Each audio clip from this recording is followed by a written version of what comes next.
this is a beautiful morning that we remember our management that has led us throughout the 10 years of our program.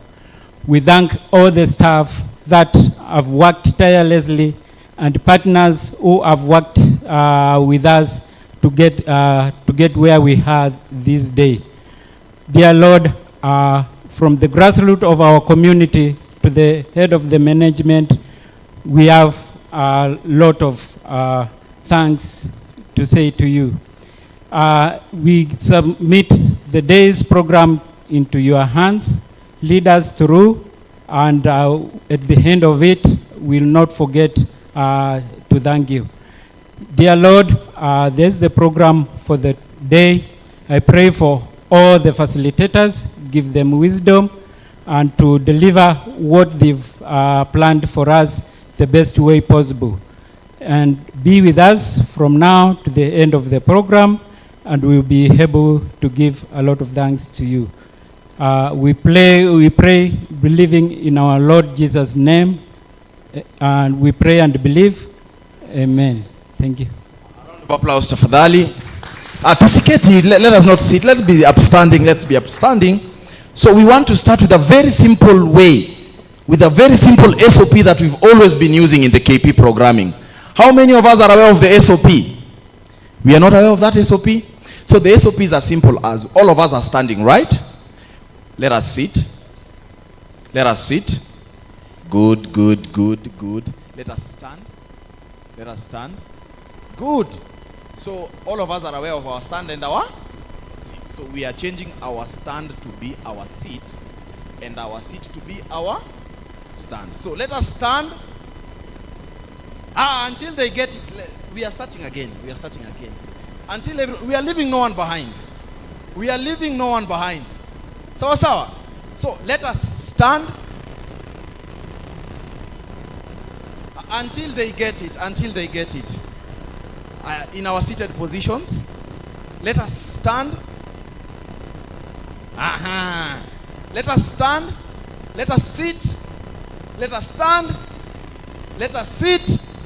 Let us stand. Let us sit. Let us stand. Good, good, good, good. Clap for yourselves. We are not yet done. So we are adding 2 more. How many of us can clap? Clap once. Clap once. Clap once. Good. How many of us can snap? Good. Group of schools. Watu wa polling station. Nyuma ya tent. So let us clap. Let us snap. Let us clap.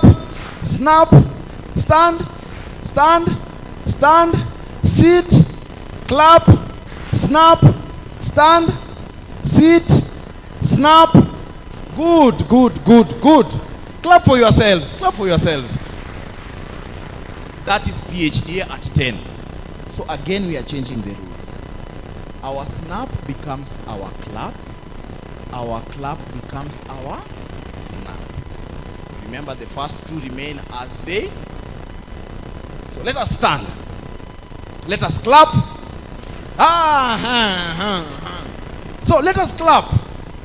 Let us snap. Let us clap. Snap. Stand. Sit. We are leaving no one behind. So for the last time, let us clap. Clap. Clap. Clap. Snap. Stand. Sit. Clap. Clap. Snap. Stand. Stand. Sit. Clap. Clap. Snap. Good. If my DJ is ready, we are ready for you, our DJ. Let us sit, all of us. Let us sit. Sit. Sit. Sit.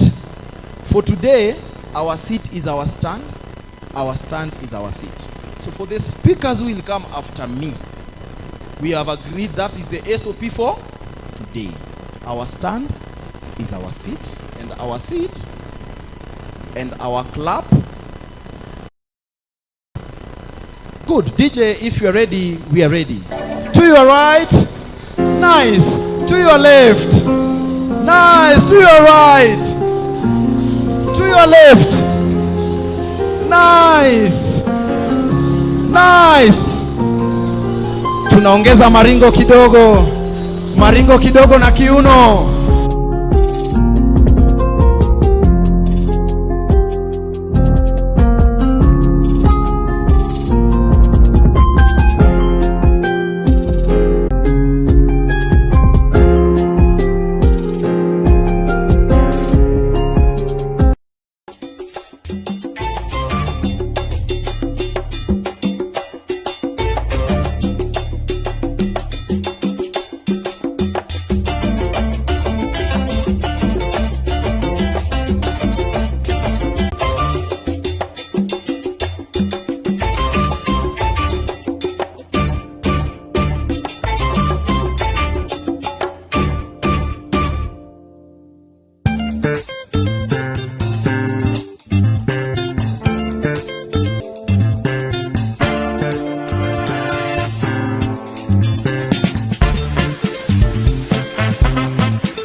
As we conduct our community-led outreach in the key population programs, we need to continuously assess if we are leaving a site or specific key populations within those sites behind. That's why the last tools in the microplanning bag is gap analysis, reviewing peer performance for collective improvement. The last two tools used in microplanning are A. Outreach Summary Tool, and B. Opportunity Gap Analysis. This consolidation takes place on a monthly basis. This consolidation through the summary tool helps in also conducting opportunity gap analysis for each peer educator. The analysis assesses a peer educator's reach against the population size estimates in the specific site that the peer educator is responsible for. Assessing the number of key populations actually reached by a specific service vis-à-vis the expected number that the peer educator should have reached helps to highlight the gaps and informs the support needed to address them. Each month, the outreach workers sit with their group of 5 to 10 peer educators and conduct this gap analysis. Each peer educator reviews the past month's activities, comparing their target to their achievement, which forms the core of the analysis for their assigned key population cohort. This tool is a way to identify where performance needs improvement and to determine whether targets are realistic. Some of the activities assessed include one-to-one contact, registration, condom or needle syringe distribution, HIV testing, and clinic visits. All these activities are assessed against the targets and gaps identified. The reasons for the gaps are discussed and opportunities and solutions identified to address them. This also helps the outreach worker to identify which site and peer educators need more support and plan for support based on the gaps. This process also facilitates cross-learning among peer educators as they share reasons for gaps and recommend solutions. Opportunity gap analysis is able to help a peer educator really to understand in terms of the number of peers within a particular hotspot that are located and how many are being reached with services. For instance, how many are being contacted, how many are being provided with preventive commodities such as condoms, how many are receiving clinical services. And based on the denominator, which is actually the estimate of that particular hotspot, then you are able to really look into the gaps at the different levels. What may prevent peer educators and outreach workers from achieving their targets based on the experience on the ground is that at times you find that there are few programs that you still see high peer educator to peer ratio. Because as a country, we have set standards in terms of how many numbers of peers that a peer educator is supposed to reach out to, and it is across all the typologies. We have a set peer ratio for female sex workers, and it goes down to even the transgender people. What we do is really to advocate with development partners in terms of the funders. So it's a lot of Makofi yake tafadhali. Makofi yake mpaka afike. Daktari, tunaomba tu CEO, tunaomba tu, najua muda imetupiga chenga, but because we are celebrating, it won't be fair you just walk to the stage. You are used to walking, by the way, we know. So that CEO, I'll bull you because it's my time. Just go back to your seat. Thank you. Every speaker who is coming here, I hope you are following the SOPs. We started with stand, we moved to sit, we added clap, we added snap. Now we are adding one more. So, Mr. Mwaura, as the DJ plays the song, you'll come dancing. If they are not satisfied, you'll go back and start again. If they are satisfied, you'll say or give your opening remarks. Are we in agreement? Isikuwe ni mimi. Are we in agreement? Good. DJ, if you are ready, Mr. Mwaura is ready and the audience is ready. Thank you. Makofi ya Mr. Mwaura, the CEO, PhDA. Nice. Nice one. Hey. Nice one. Nice one. Nice one.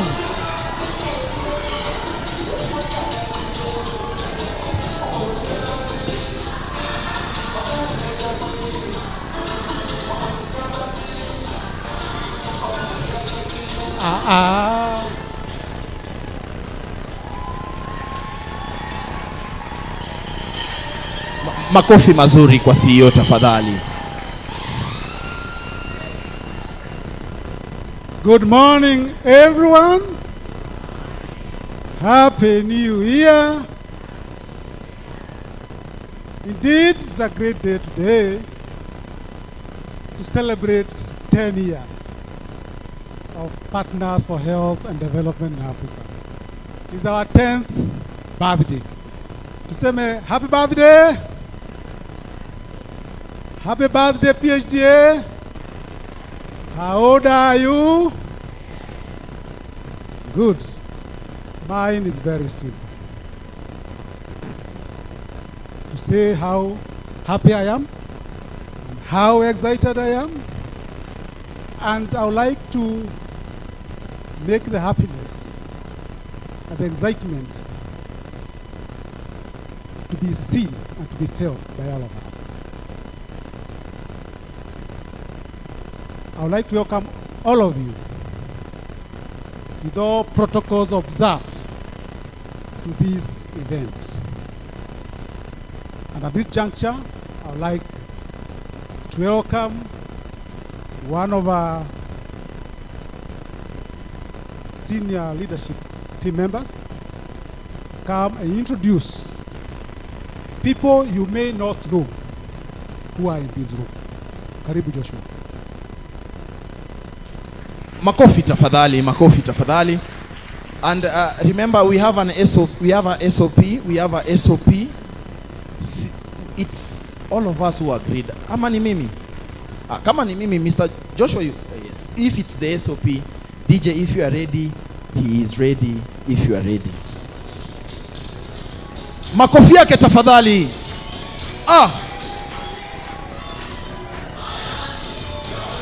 Nice one.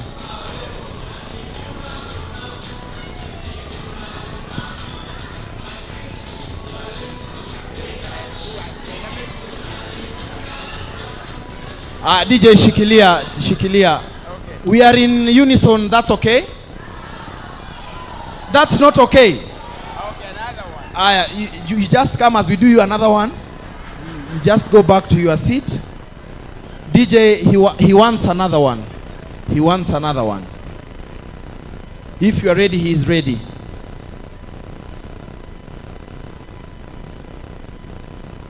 DJ. Wamekataa hiyo. Hata Opija Kaeli, dunga kitu. Osiepe, dunga kitu. Yes. DJ kitu.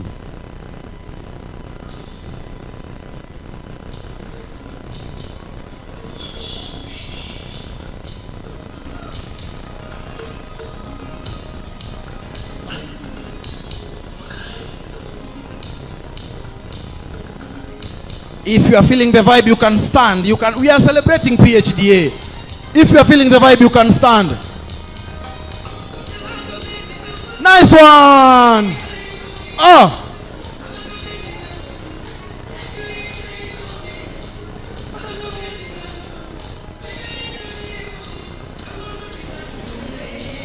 Nice one.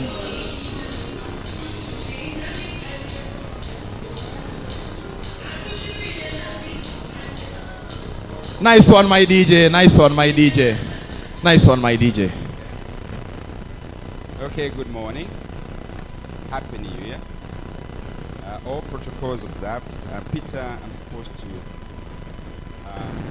organize our visitors. Who is presenting?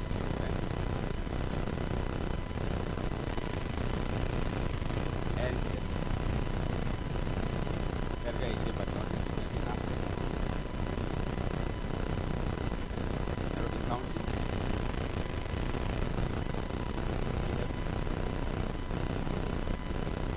Oimas.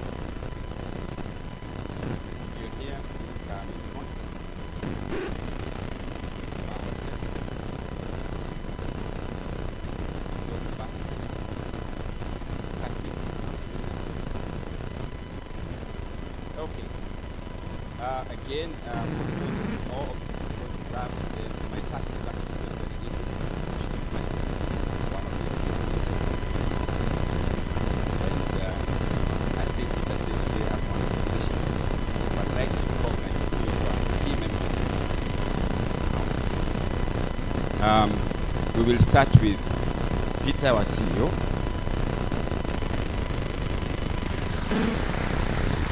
I'm not going through any order. I'm going to actually call them the way they are seated. Peter Remy. Makofi tafadhali. I saw Missy somewhere, but it's all white. Okay, Missy is there. Part of the NCT. Paranita. Gelmon.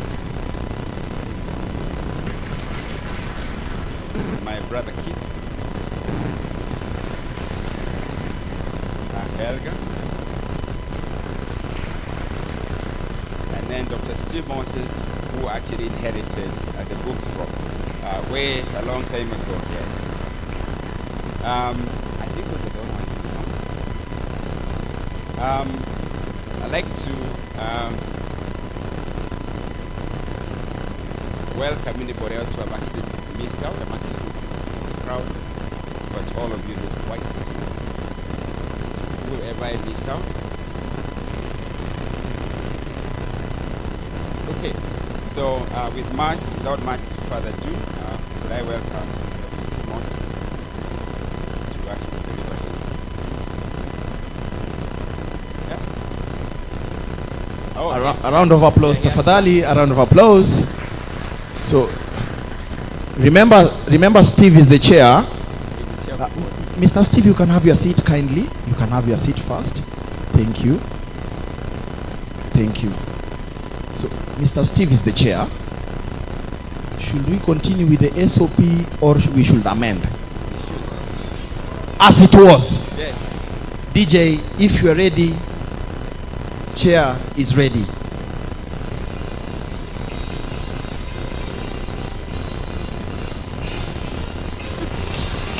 Nice one!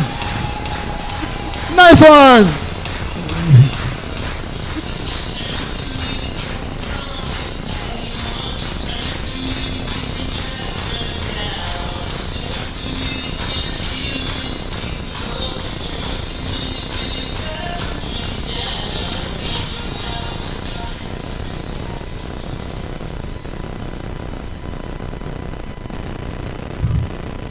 Good morning, everybody, and thank you for that great accompaniment. I wish I was a better dancer.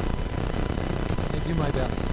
We were told to be here by 10 o'clock, and when we arrived around 9:30, we realized that practically everybody was here already. So clearly there was some strategic thinking in in delaying in providing the information. Anyway, good morning, everybody, to you, and as many of you have already said, Happy New Year. As many of you have already indicated, Happy New Year. It really gives me great pleasure to join you in the celebration of 10 years since the inception of PHDA, and also a little bit later the launch of our new 5-year strategic plan. The University of Manitoba, which I represent among several of my colleagues here, take a great pride in the growth of PHDA since 2014. The university's vision in helping to establish PHDA was to expand its activities in Africa and to make health and development initiatives accessible to the most vulnerable communities. With a long and rich experience in health programming and in pioneering work in collaborative HIV research in Kenya, the University of Manitoba took their strategic path of expanding HIV-related research and programs in Kenya and also elsewhere in Africa, and translating them to broader health and development programs. In 2014, the PHDA Board of Directors made the important appointment of Mr. Peter Mora, who has been up here already, as the CEO of PHDA, to lead PHDA as an organization and to operationalize its work. With significant support from the University of Manitoba program based in Kenya, led by,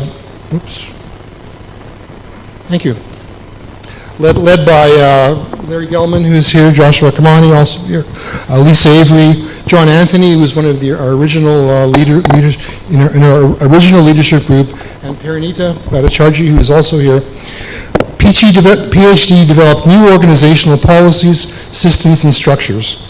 And with the previous Kenya AIDS Control Program transitioning to PHDA, the University of Manitoba program has expanded and offered a platform of engagement with many collaborators and partners in growing a program portfolio that has helped to build healthy communities in 15 countries now in Africa. Our journey in supporting health services and programs among vulnerable communities started with only 4 projects in 2014, just 10 years ago, has now grown to 13 projects as of the end of last year, and with a total funding of Kenya shillings 4 billion, which is roughly equivalent to about US dollars 30 million. And we're continuing to grow.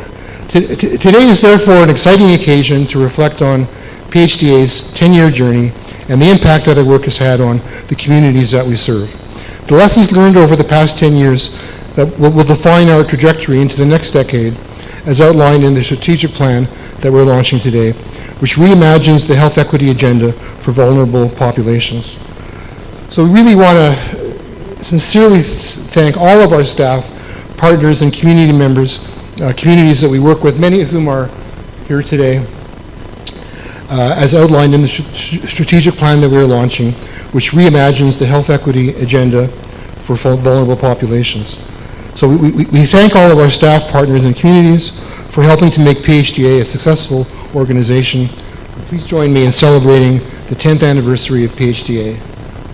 Thank you.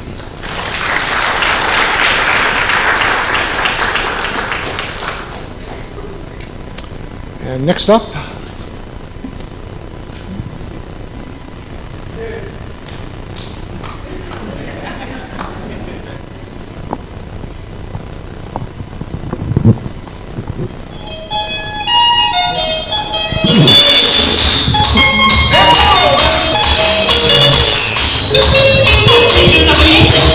Thank you.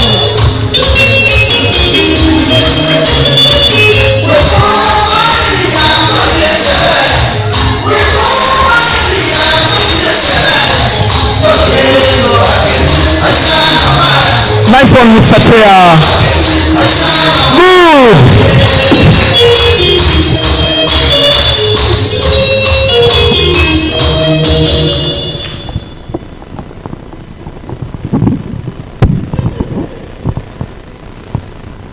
Ladies and gentlemen, I am privileged and honored to be part of the PHDA story today, what I'm calling our story. We are in the olden days. This is a story to be told in the evenings at the fireplace. But now, with technology, we have opportunities to blow it out in various ways and in the most agile way, the social media. PHDA 10 years journey is a story of PHDA legends. Led by the PHDA vision bearers, a great team of managers, team leaders, project coordinators, officers, nurses, clinicians, outreach workers, peer educators, and partners in government, CBOs, NGOs, and funding agencies. I salute you all. As mentioned earlier by our chairman, PHDA is a scion of the University of Manitoba, registered by the NGO Coordination Board in Kenya on January 2013. As a non-profit organization, and the University of Manitoba as its promoters. The University of Manitoba has had a 30 years rich legacy of HIV research and program work in Kenya through collaborative institutions like the University of Nairobi, University of Washington, and others. This collaborative work is credited with accelerating research in sexually transmitted infections that pioneered the syndromic approach to STI management, male circumcision, and other sexually transmitted diseases.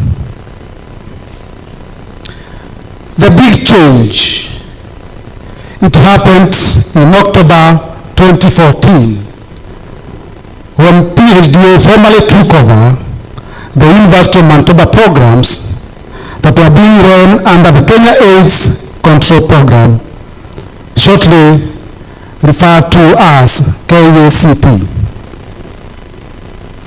These are programs that used to run in collaboration with the University of Nairobi.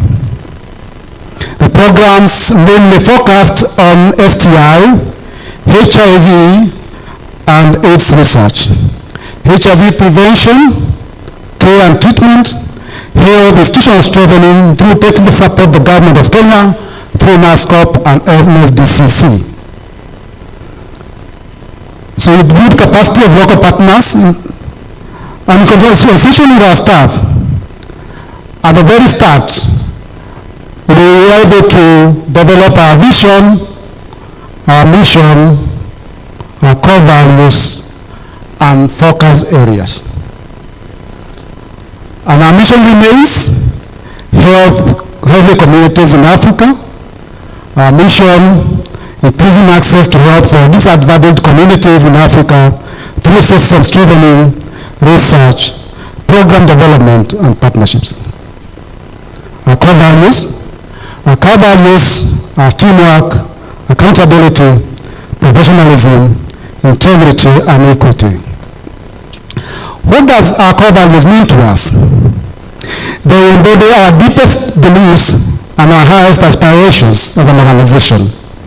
They are the guiding principles that drive and inform our organizational culture at every level, in the field with partners and funders, throughout our offices, in all what we do.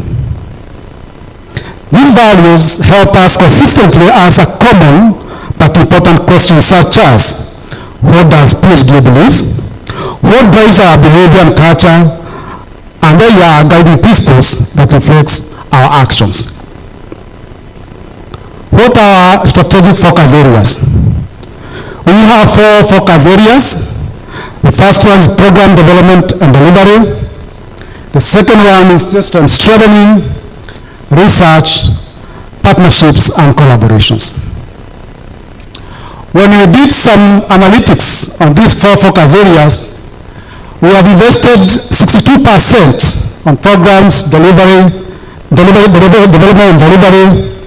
We have invested 80% of our funding in system strengthening. We have invested 15% of our funding to research and 5% on partnership and collaboration.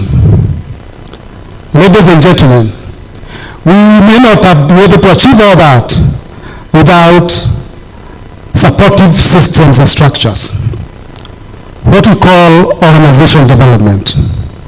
This has been spearheaded by the PHDA board and implemented by its dedicated senior leadership team through an elaborate strategic planning and implementation, effective corporate governance and oversight. We have witnessed steady organic growth since 2014, starting with 4 projects and 150 staff, and now we have about 200 staff and 13 projects in just 10 years.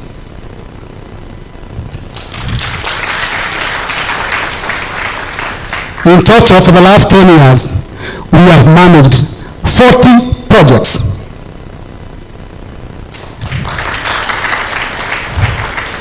This growth has been supported by a dedicated team serving more programs, backed by effective HR systems and structures, which builds financial systems, performance management systems, and our mentorship programs for employees.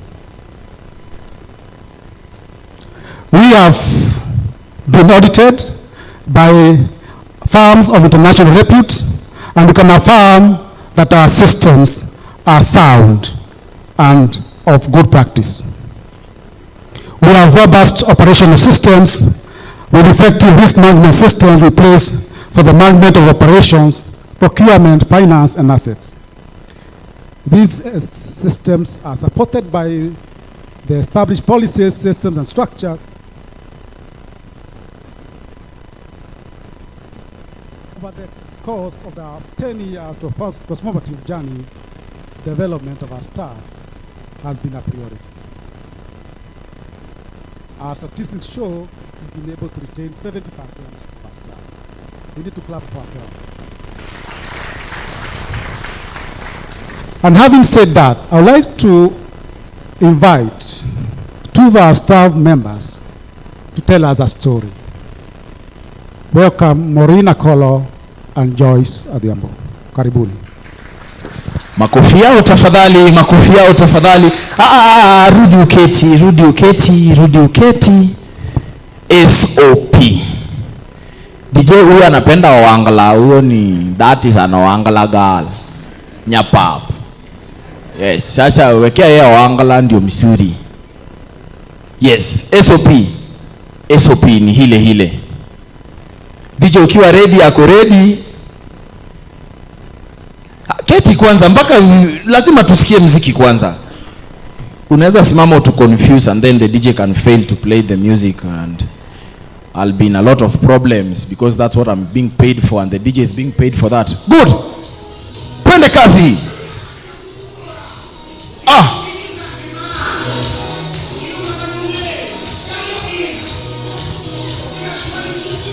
Nice. Mayo. Ya mano miel mane.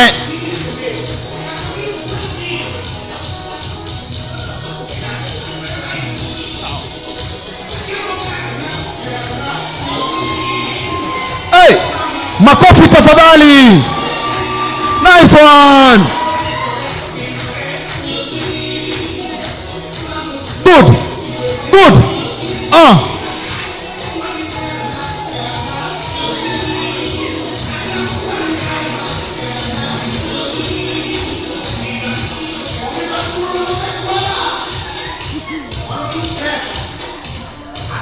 Nice one. Ala. Na makofi yake tafadhali.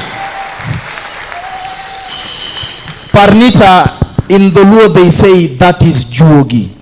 Mano juogi. That is juogi. Yes. Maber. Parnita, she's a Luo from the other side. Yes. Maber. Mano juogi maber. Karibu sana. So, good morning, colleagues. Good morning once again. Mbona amjachangamka? Today is our day. Good morning. Yeah, that is better. Thank you so much for this opportunity. I just want to share with you my story. My name is Joyce Adhiambo, and I am a female sex worker. I've been in sex work for more than 30 years. And I'm one of the sex workers who is living with HIV. I've lived with HIV for 22 years now. And I'm able to achieve undetectable viral load. And that Ngoja. Yes, it is your story, but when it is good, we have to appreciate a good thing. Tafadhali makofi. Sasa kwa sababu mmesahau SOP, tafadhali to snap. Very good. Thank you. Continue. So I'm also able to achieve undetectable viral load. I've survived TB. I got TB in the year 2004, and I also survived TB. I'm a cervical cancer advocate because I also survived cervical cancer in 2013. I've also survived COVID-19. So I'm a survivor within the SWAP and PHDA program. Let us snap kindly. Let us snap tafadhali. I'm sorry to interrupt your story. Just list the things you've survived. List. Number one, I've survived tuberculosis in the year 2004. I have survived cervical cancer in the year 2013.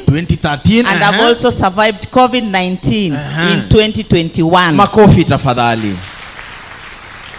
And I hope you will survive the housing levy. You can continue. So, having said and done, I started as a peer educator in SOAP Clinic in the year 2010.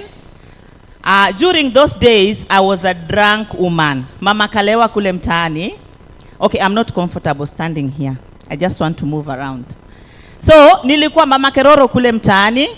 And then a friend of mine called Sophia handholded me and brought me to SOAP Majengo, whereby we had a research activity that was ongoing. It was called BV study. So we started from Kenyatta, Kemri, and then I was referred to Majengo, and that is when I got enrolled in Majengo. But they asked me, where am I comfortable? Then I told him, since I live in Dandora, then I'm comfortable to go to SOAP Kariobangi. So I got enrolled into SOAP Kariobangi. But it didn't end there. I continued drinking alcohol excessively. Why? Because I still had self-stigma and I had self-discrimination because of my HIV status. I also have 3 children, and one of my children, my second-born son, passed away through extrajudicial execution in 2018. So I got a lot of trauma and mental health disorders, but with the SWAP program, I was able to be taken through psychosocial support, and healing is a process. It also took me some time to come into terms with the incident that happened.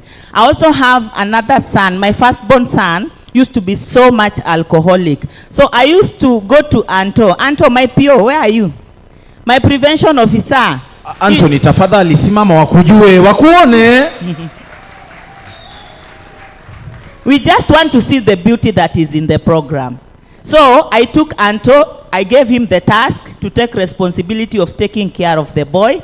And the boy is now doing so well. He got married and he has a wife and a child through Anthony's support. Makofi tafadhali. Makofi tafadhali. My last born daughter is called Betty Akinyi. and she also works with PHDA in her absentia. She went to do some documentary in Mombasa for the prepared team. Doc is aware, and she's also working here as she did mass communication and journalism through the support of Dr. Kemani, Klaus, and Doris, who are not here. Makofi yao tafadhali in their absence. Yeah, that support came a long way because during those days I was a community champion for HIV in SWOP, and I was not able to pay for the school fees. So when I went to present in the European Parliament, they decided that they are going to support a girl-child education. And that is why she's now working with Partners for Health and Development in Africa. Mtakaona ni karembo. So, what am I trying to say? Partners for Health and Development has taken me from rags to riches. I used to live in a single house. Right now, I'm living like a king because of Partners for Health and Development in Africa. Makofi tafadhali. Na hiyo sasa ni Ujaluo inaongea. Na hiyo Ujaluo yote iko ndani yangu. Yes. So, it's all about commitment. It's all about kujituma, we mwenyewe unajituma, and it's all about teamwork. Another thing I want to say is that I started as a peer educator through capacity building. Si peer educators mnajua venye tunafanyanga. You're taken for peer education, capacity building, and then I became an outreach worker, and then I also got promoted. I became a community champion for HIV, whereby I was also doing supervision, of which I'm still doing right now, supervising all the community champions in the SWOP program. And I'm also mentoring the adolescent and young people because I'm passionate about bringing change. I don't want to leave anyone behind. I want also other people to come and join me in this fraternity. And right now, I'm a community researcher, and I'm a certified community researcher. I'm a certified community researcher working with Dr. Kimani under a project called Prepared. We have two projects. One is called Prepared, and the other one is called Leaving No One Behind in Research. That is LENS program. And we are doing a great strive because we are engaging community members from the grassroots level to give us experiences that they had during COVID-19 and even their lived experiences, so that we can also take them through psychosocial support. And I'm very grateful to PHDA because this is a life-changing event, and PHDA has changed my life. And I also want to acknowledge all the partners in the house. I'd like to acknowledge CHEB, I'd like to acknowledge NASCOP, and I'd like to acknowledge University of Manitoba. And thank you, Kate, for coming. I'd like to acknowledge NSDCC, National Disease Control. National Syndemic Disease Control Council. And I also like to acknowledge NASCOP. And I also like to acknowledge University of Nairobi, University of Manitoba. And the most people I want to acknowledge is my community members. I cannot leave you behind because you are the people who also encourages me that you should not give up. My mission is me, I never give up, I never lose hope, and always when I want something, I go for it. In case I want to do something, I must reach out to Dr. Kimani or Mr. Mwaora. Watu wengine wanasemanga, mi siwezi enda kwa CEO. Mi najipelekanga muulize, hata tunakunywa chai pamoja. Because I know what I want and I want to deliver what I'm passionate about. Otherwise, let us embrace teamwork. Let us follow our mission, vision, and goals that PHD has put for us. And I wish you all a happy new year. And thank you so much, Mr. Mwaora. I'm not taking this for granted. Sir, let me just address you. I'm not taking this for granted. It is a calling from God, and I promise to deliver. Thank you so much. Makofi yake tafadhali. Makofi yake tafadhali. Do we have community members in the house? Community members? Hakuna community. Community tafadhali, kama huko tafadhali usimame. You won't go on stage tafadhali. Community, we just want to appreciate you tafadhali. Community members, makofi yao tafadhali. Nice one, nice one. Very good. Community amko, kwani ni watatu? Washuka uko wapi? Hala. Nice.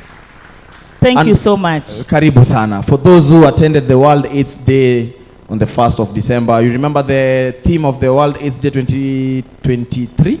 Yes. What was it saying? Let communities lead. Yes, and you can see they're even leading with an example. Wamekaa mbele. Karibuni sana, asanti sana. Thank you so very much, Joyce. Makofi yake tafadhali akienda kuketi. I believe Maureen is very ready. DJ Maureen is very ready, and she's actually waiting for you. Nice one.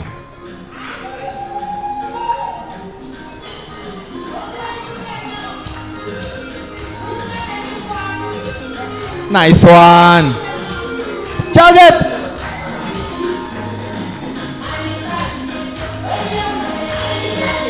Hey, sweet. Mwah.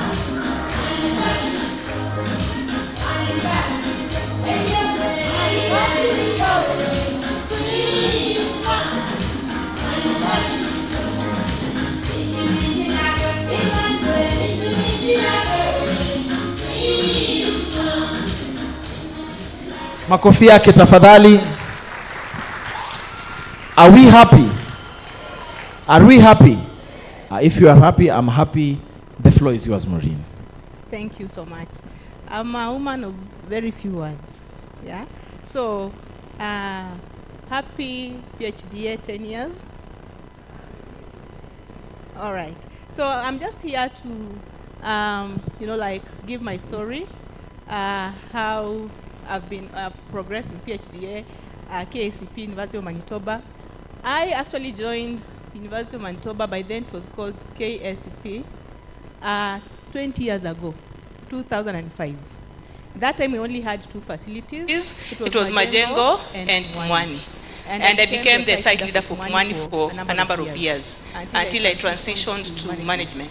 So just to encourage the people who are here with my story, when I was a young nurse, I decided I had passion for education.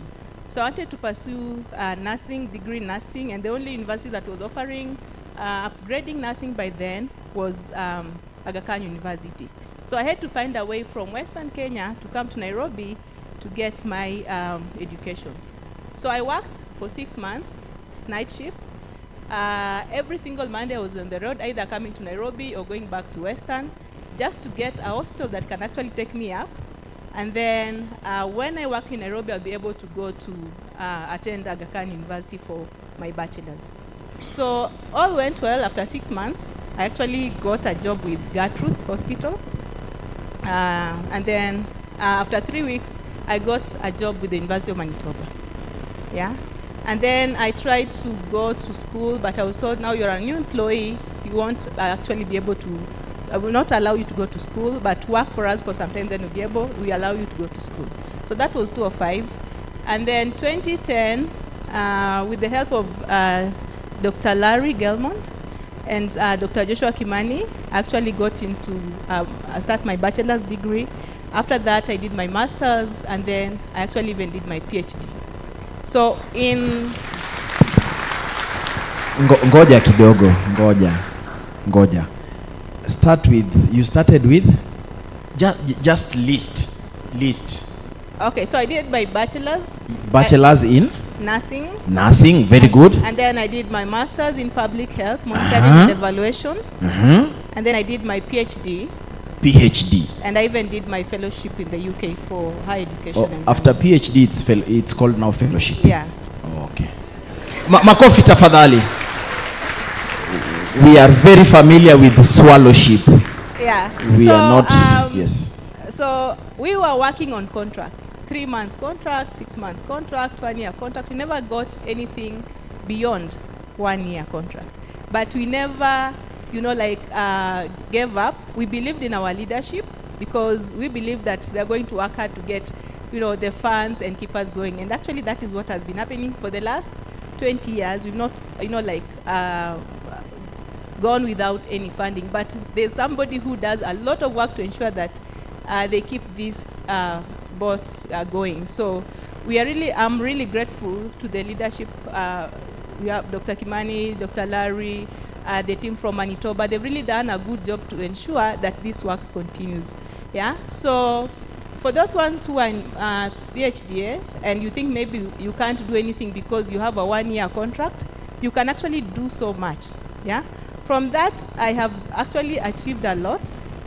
I've had, I was nominated, actually got an award for the Global HIV Nurse of the Year.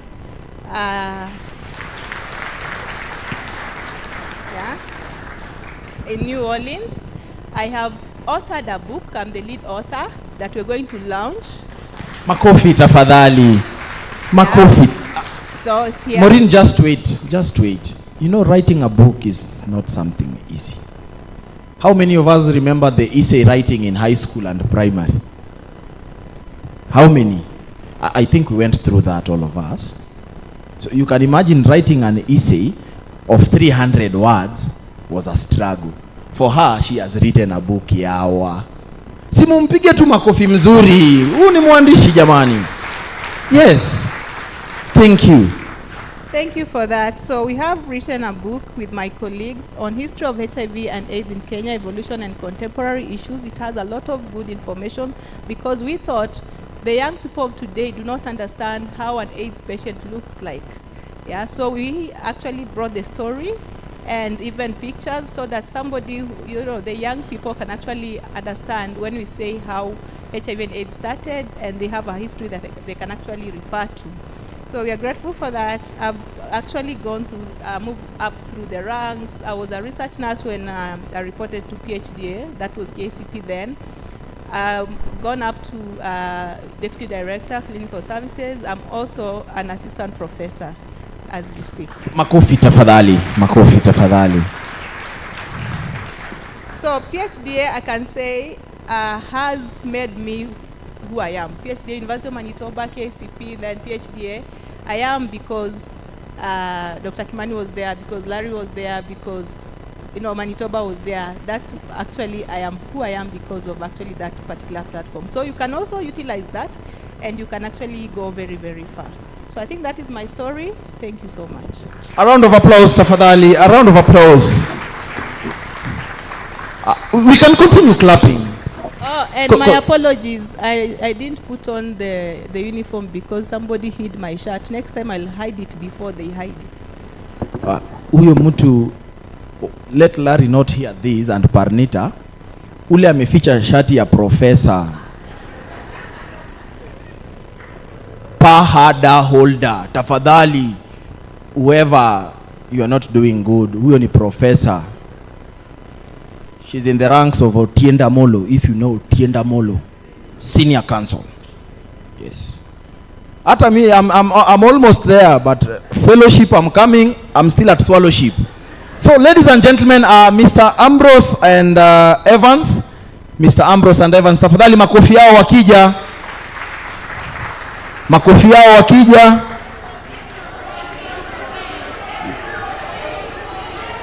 Oh, they go back. So I was calling you for a different, but since that is the SOP, just go back. Ambrose and Evans, just go back. Hapo, simame tu hapo. DJ, we are sticking to the SOP as they come. Ambrose and Evans, tafadhali. Yeah. Nice one.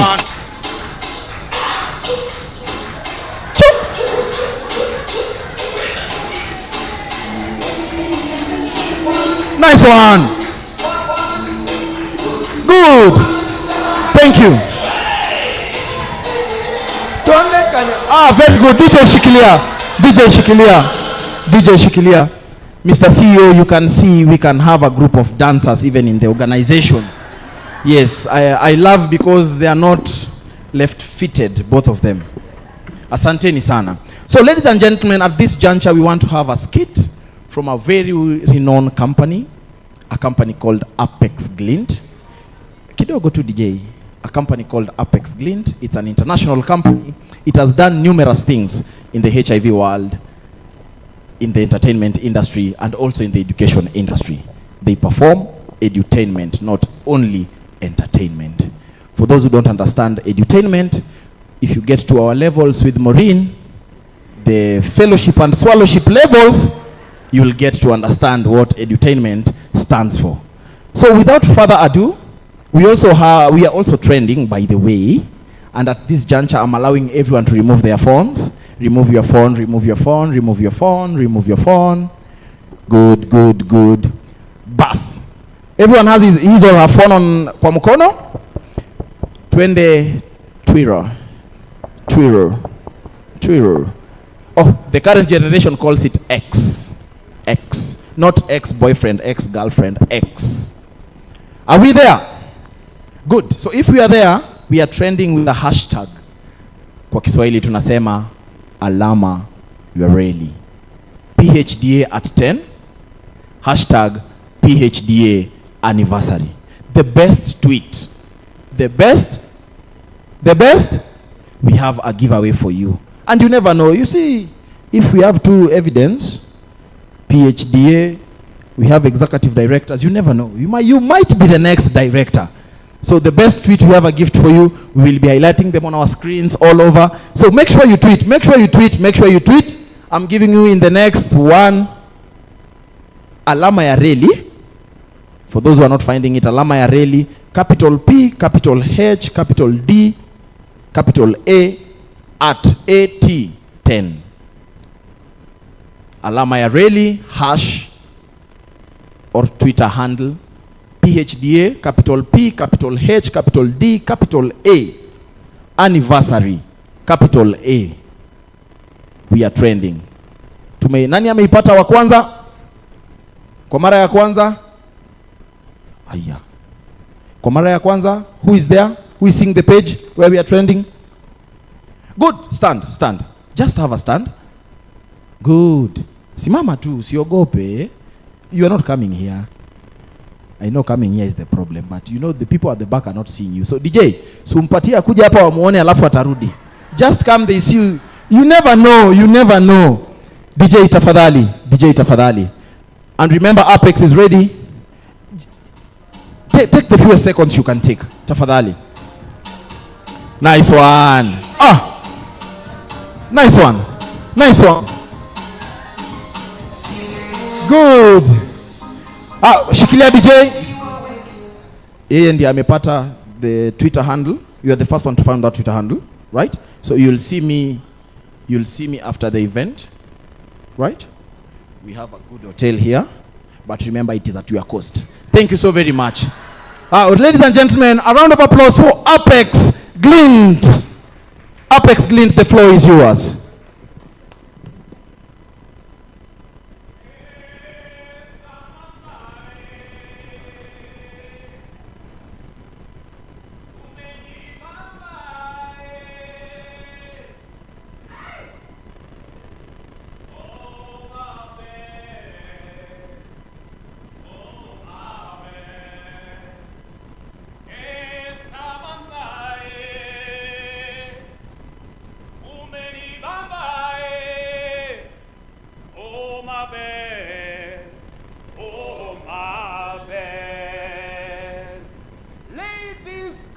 Gentlemen, always be very careful and treat your towel nicely, because the part that wipes your Southern Sudan today will wipe your face tomorrow. Now, this story is rated 18, Mr. Lady. There might be scenes of violence or suggestive language, so parental advisory is advised. We are the village bloggers, all the way from Sepetuka village. And one of our neighbors, we visited Nairobi, the city in the sun. When we arrived in Nairobi, the first place we decided to visit was a small town in the outskirts known as Majengo. When we arrived in Majengo, ladies and gentlemen, we were greeted with passports everywhere, in each corner. You look this side, honey, you look that side, honey, and I was being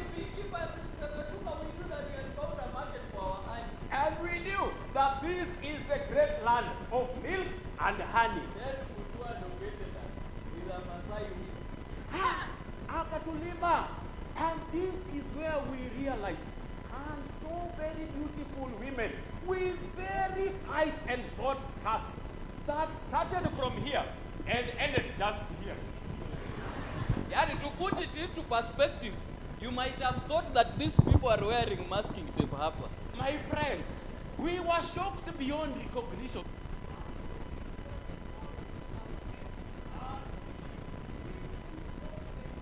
That we had seen or we had heard of. This was a different type of it was not honey, it was honey. Hey. If you don't get it, Forget about it. And it is here that we remembered our forefathers. We have been brought up very properly. We remembered their advice. We had to be principled.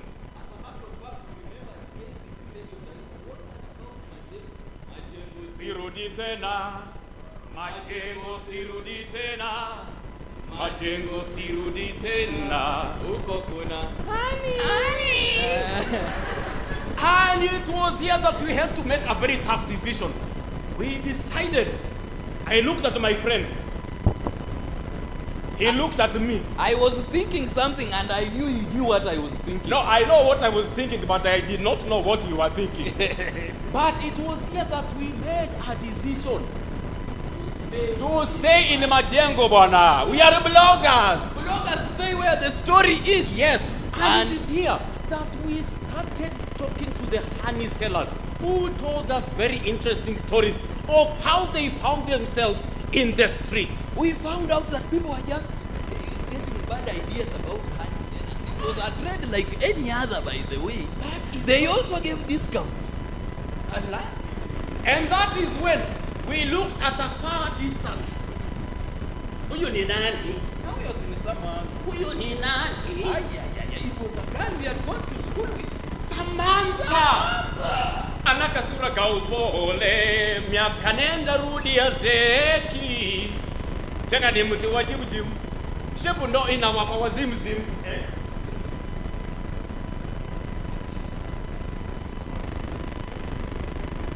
My name is Samantha, all the way from Sepetuka. Being the only daughter of a proclaimed DDO, daily drinking officer. My father, I was forced to take care of my family. Since my father was a drunkard, I was forced to proclaim my family. And going through a lot of frustration, depression, abuse, my mother decided. And that is when she met a very wealthy businessman. And she relocated and got remarried. Remember, I was left with my father at home. Baba Keroro.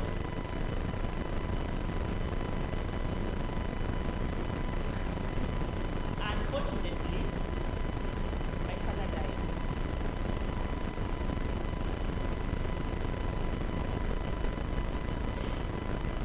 I was forced to go to the city where my mother stays with my stepfather because I had no otherwise.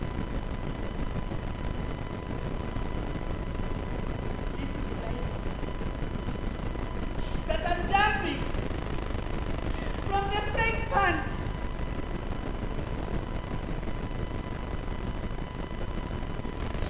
into the fire.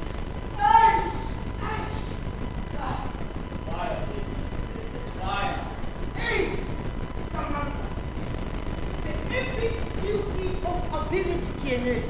Yani, kienyeji Roberts. Samantha. Oh. Immediately Samantha came to my house, I knew that I had won a jackpot. In fact, I made a jackpot. You know where I come from. It is not uncommon for a man to marry the hen and the chief.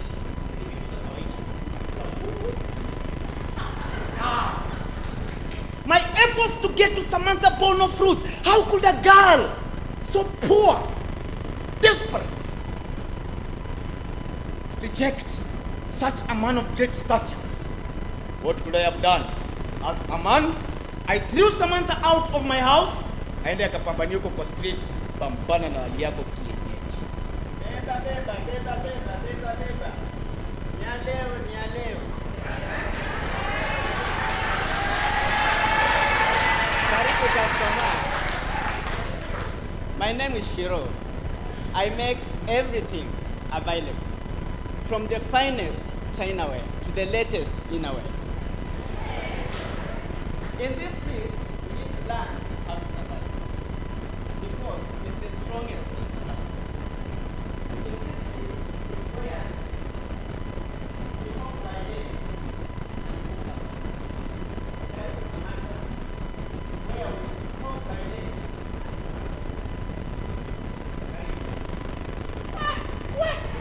Mali safi wewe Shiro. I'm telling you, my good people, when Samantha arrived in the streets and met Shiro, her life changed drastically. The Samantha we knew became the Samantha that we did not know.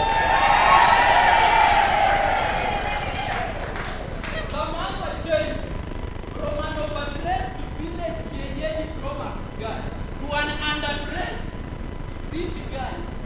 Broiler now. Money next everywhere. Wanaume ni painkillers. And it was here that it did not take a very long time before Shiro and her colleagues started becoming very jealous about Samantha. Because Samantha was selling new honey. Now all customers had gone to new honey. The old guard was not happy with this. But Mungu ni nani? Mungu ni nani? I'm telling you, Samantha got employed at a massage parlor and spa, where she was in charge of offering massage services and also happy endings. Ladies and gentlemen, in the course of her work one day, her boss announced that there will be a mother of all Shere. Shere! They will be hosting a bachelor's party with 15 eligible bachelors, all wanting a massage and a happy ending. And it was also crystalled a masquerade party. Yani, mask too. Siku masquerade. Si masquerade ya kujificha, ya masquerade ya kuvaa mask. Sherehe ilikuwa ipigwe hiyo siku penye Manchester upigwa. I'm telling you. And in the process, I'm telling you, in the process of Shere bin Shere, in the process of them going to the moon and back, they were moonwalking moon and back. There came a client, the main guy. As Samantha was giving the massage, his mask fell off. Samantha moved back in shock, looked at the guy. It was her stepfather. And in the shock, Samantha's mask also fell. The stepfather looked, saw Samantha. Samantha looked, saw the stepfather. They looked together, each other. And I am telling you, in the process, the stepfather looked at Samantha. He knew this was his chance, the chance he had lost when she was living in his house. And in his hoarse voice, looked at her and told her, "Come to Zazi. Honey. Honey. Let's honey. Tukibizane nini Samantha wangu kujama. It is clear that Samantha, because of embarrassment, stormed out of that massage parlor and went back to the streets. She met Shiro again. Shiro advised her to take a HIV self-test kit because she might have been exposed to infections in the course of her job at the massage parlor. Ladies and gentlemen, unfortunately, that Samantha had been infected.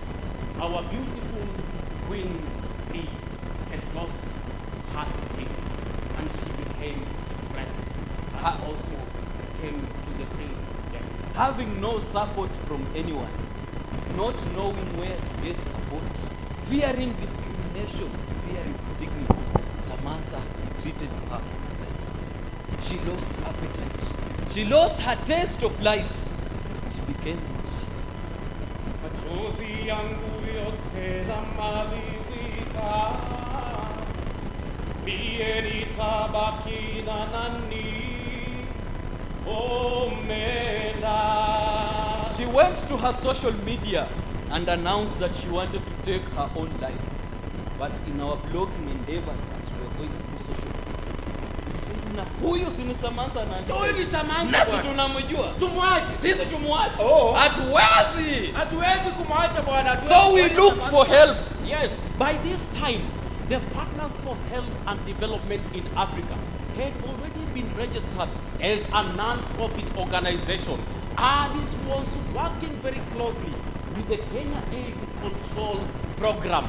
And this is where we sought help for Samantha. We contacted them. They gave us one of their officers who accompanied us to Majengo to trace Samantha and salvage her situation. When we arrived in Majengo,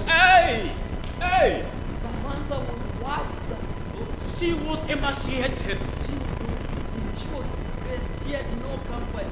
Ladies and gentlemen, it was a very bad sight. And I am telling you, she could not blame anyone else, not even the previous government.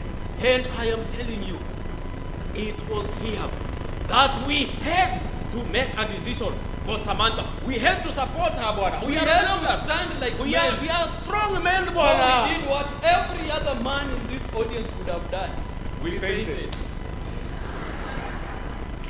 As our tough bloggers were busy painting, my colleagues came through from the Partners of Health and Development in Africa, PHDA, and they took Samantha to one of the sex workers organization clinics, and there, immediately Samantha learned things other African nations, learning the best practices for HIV prevention, cure, and organization. Where, Butu? Uko na pulse? We recuperated from our faint mode 10 years later. 10 years, why? We faint sana. Hey, lakini story ni yetu bwana. We are bloggers. Story ni yetu. By the time we recuperated from our faint mode, Samantha had already graduated with a degree in counseling and psychology from the great University of Manitoba. In fact, as we are speaking now, she's a regional director of SWOT program, Sex Workers Outreach Program, doing very good work. And our focus is creating and facilitating healthy communities in Africa.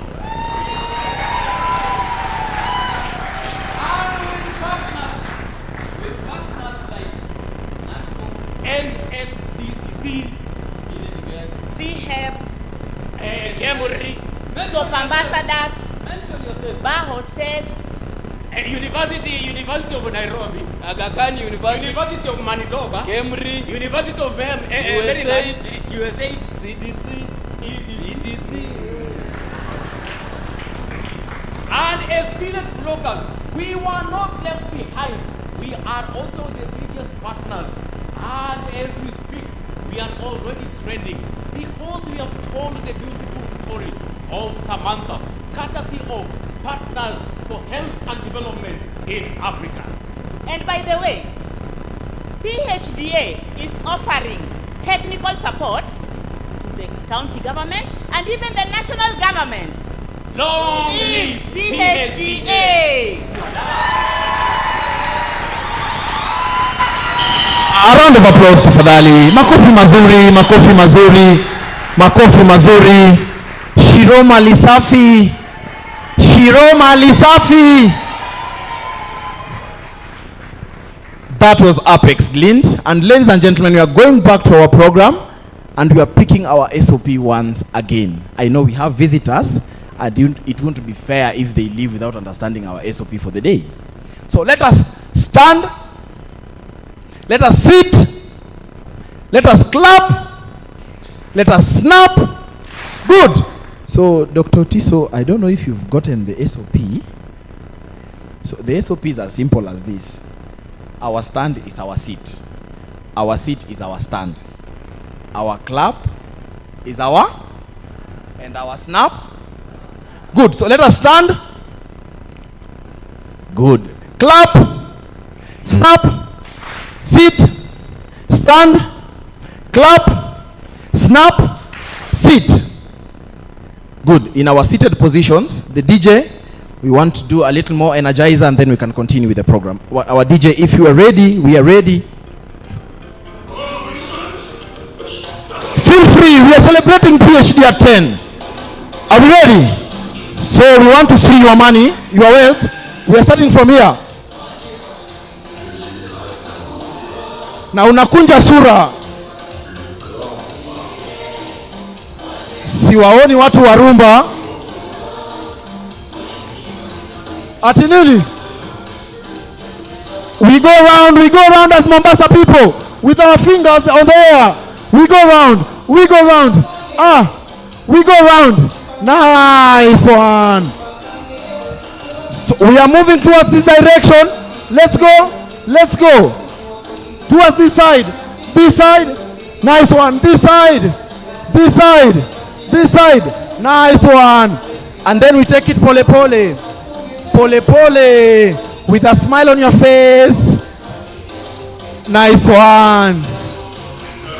Good. DJ Shikilia, if you have a bag, kindly place it down. Place your bag on your chair. If you have your phone, place it on your chair. And DJ, if you are ready, we are ready. This is the last one we are doing. DJ, if you are ready, we are ready. Are we ready? Back in the days, we are here.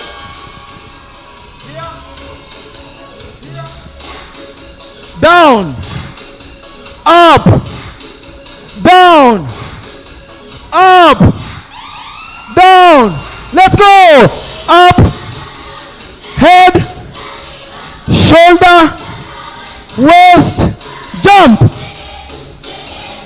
Up, head, shoulder, waist, and we jump.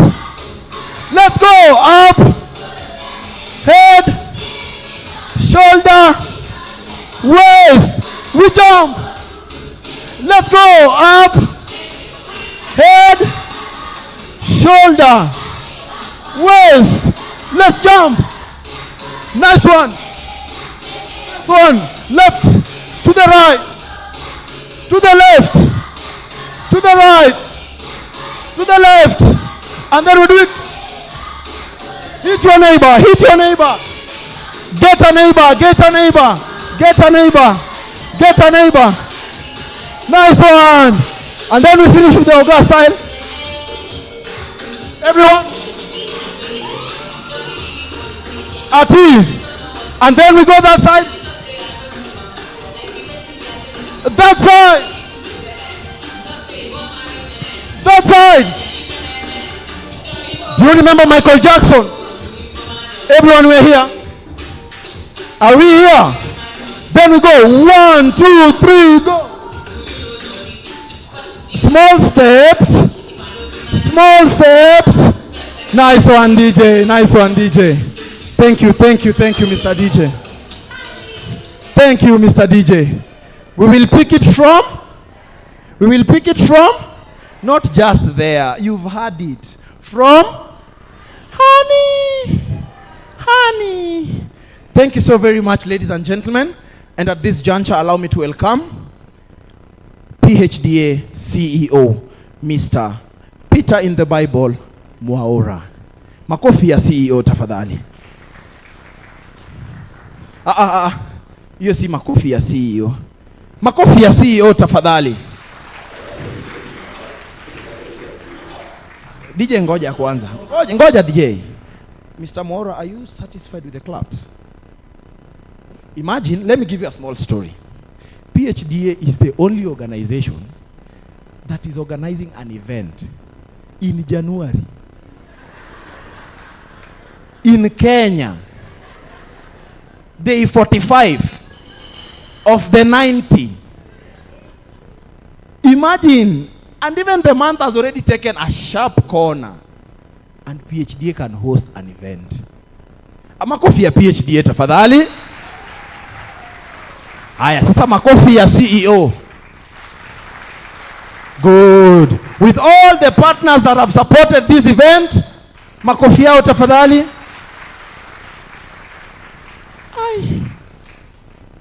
Tuko serious kweli? Hata government haina event in January. If you've been keen, the president is on top of vehicles waving. Hakuna pesa ya kuingia kwa boardroom. Makofi ya PhD tafadhali mazuri. Nice. Mr. Mwaura, karibu. So we are still on our SOP, so you can still, yes. So DJ, if you are ready, Mr. Mwaura is ready. Nice one.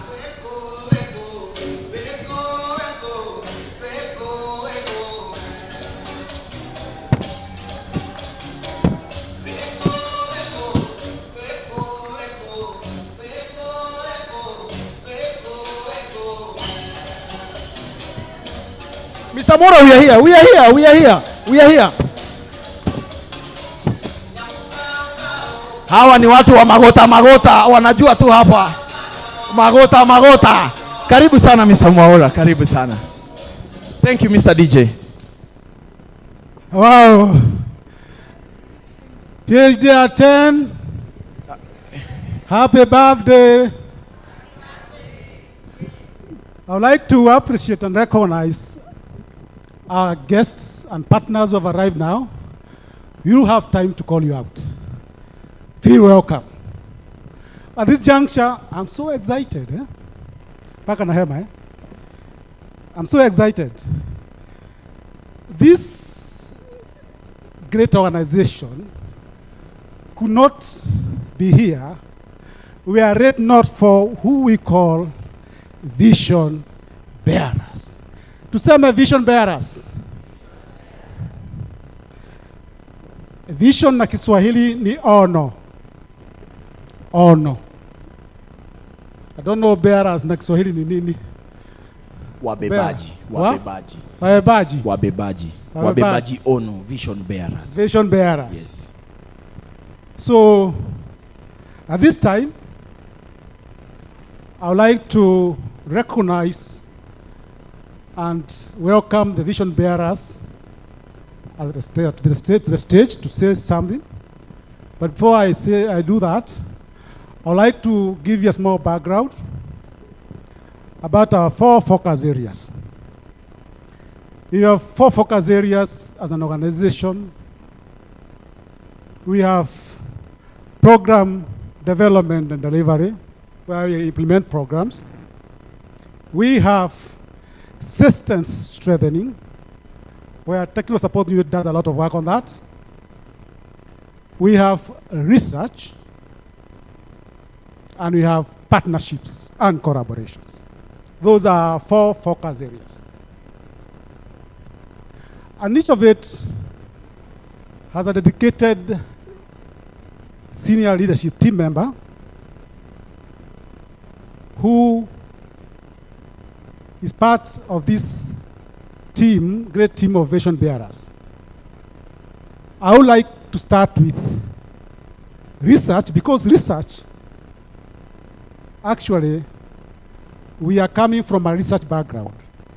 You have heard the story of Majengo, where the first HIV research in Kenya was incubated.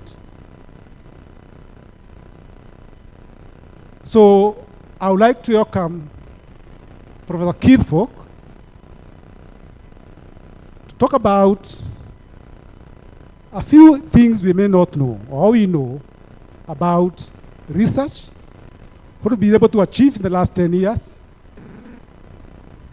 Then he will be followed by Larry Gelman, that order.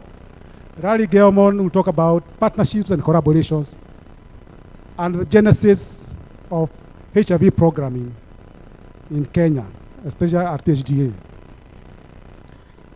He will be followed by Dr. Joshua Kimani,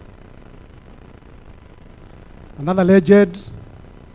I won't say what you say because he knows better. And the last one, and not the least, is a one lady from very far in the south of India called Parinita Bhattacharjee, but the last name is difficult to pronounce. Is it Bhattacharjee or Bhattacharjee? You have to charge it first and then butter, isn't it? So that's the order. So I would like to welcome one of our board members and a great scientist, Professor Keith Falk from the University of Manitoba, and a big champion of PhDA. Karibu sana. As usual, DJ, SOP.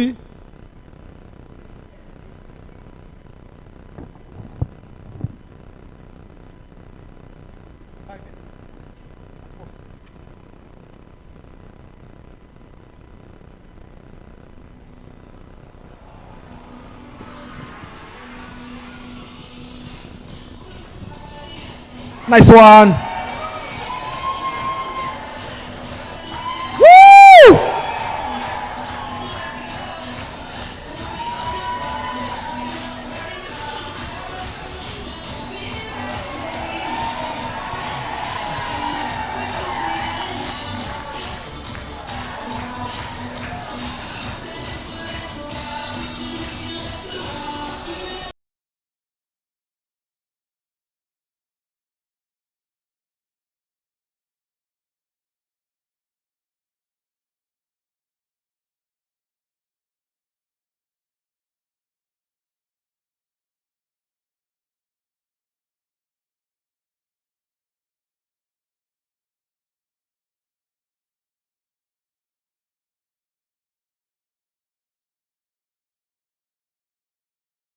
For everyone who is coming after him, you've seen the standards.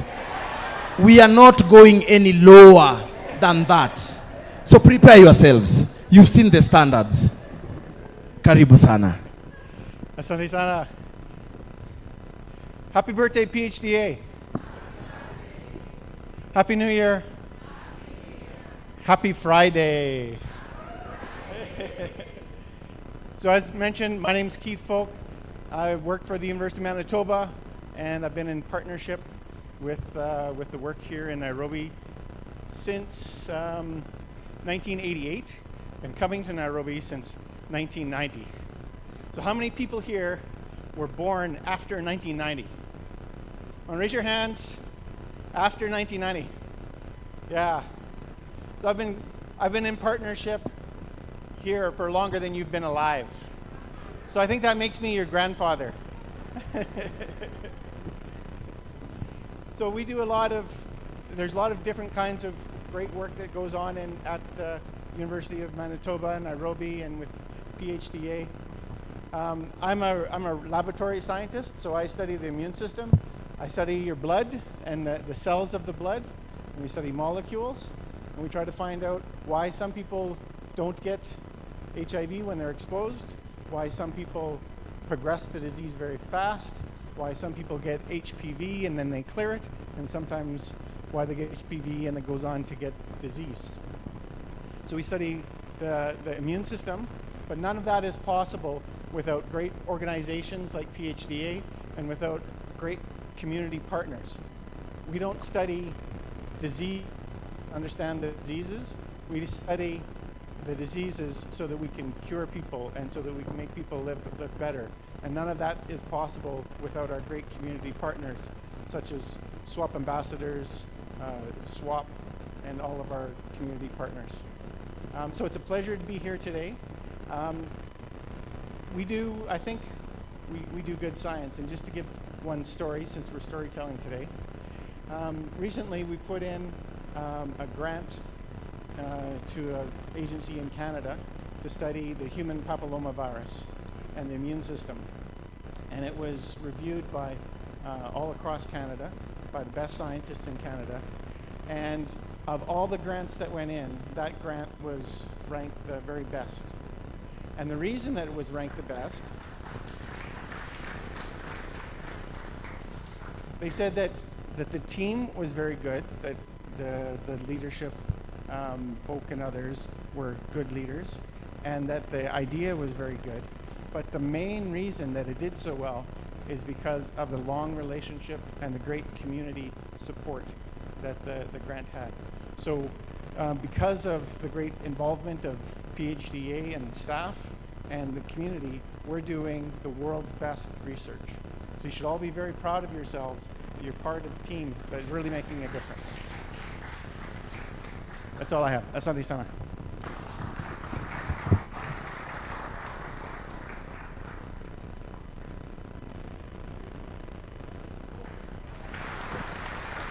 Makofi tafadhali, makofi.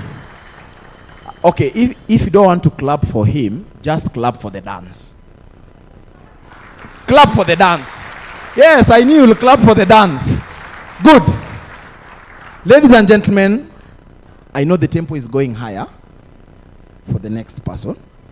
And I believe Daktari Mr. Kimani had already mentioned the second person. So DJ, if you are ready, he's ready with extra energy.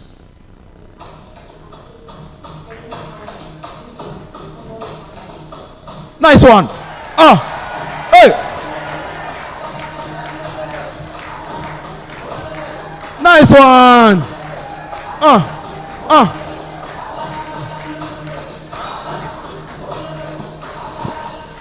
Are we satisfied? They've said they are not. It is not me actually. Me, I'm very okay with you speaking. Very okay. But they are not okay. So you'll drop the microphone. You'll drop. Good. So, Arudi ama there. Yes, you can do it there. Yes, yes. DJ, mpatie. Nice one. Nice one. Nice one. DJ, thank you. Thank you very much. Good morning, everybody. Happy birthday, PHDA. Happy New Year. Happy birthday to any of you who have a birthday today. And I think what has been proved this morning before anything else is that white men can't dance.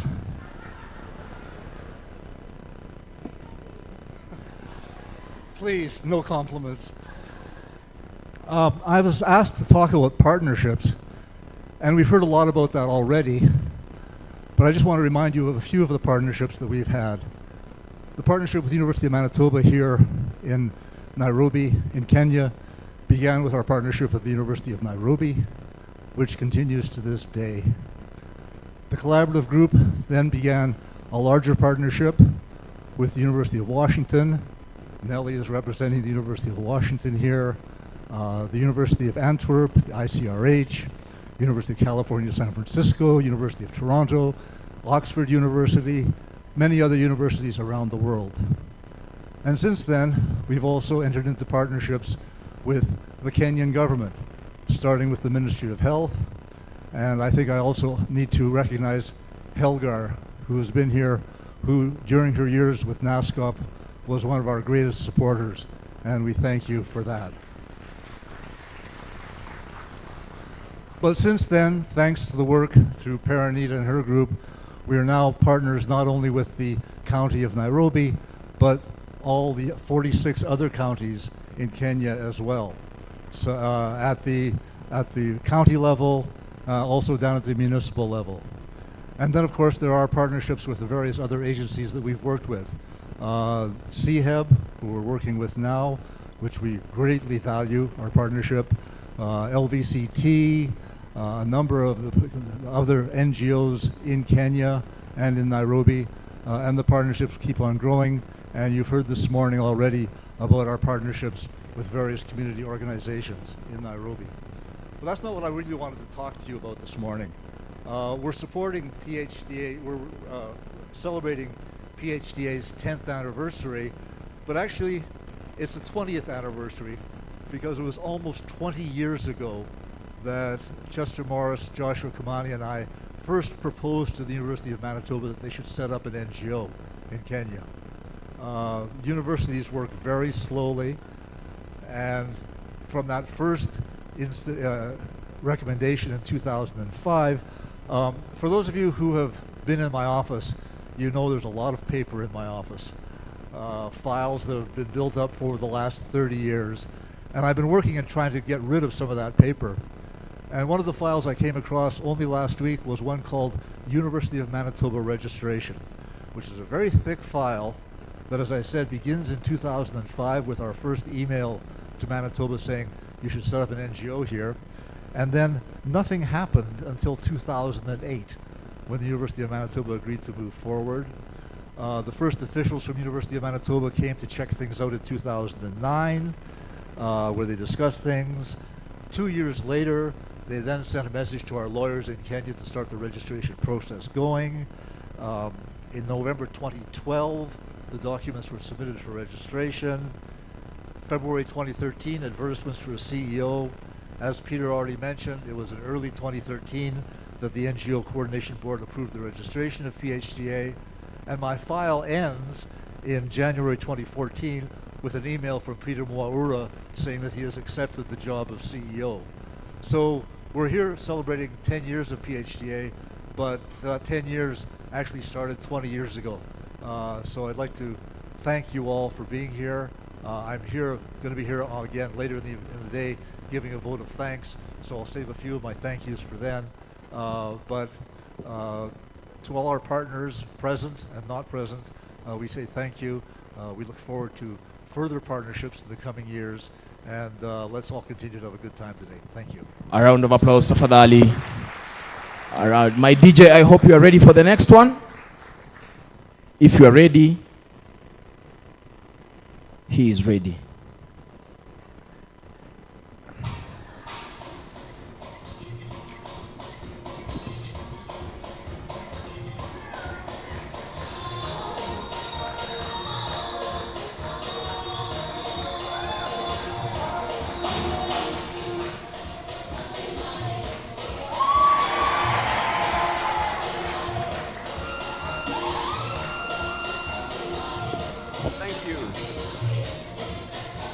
DJ,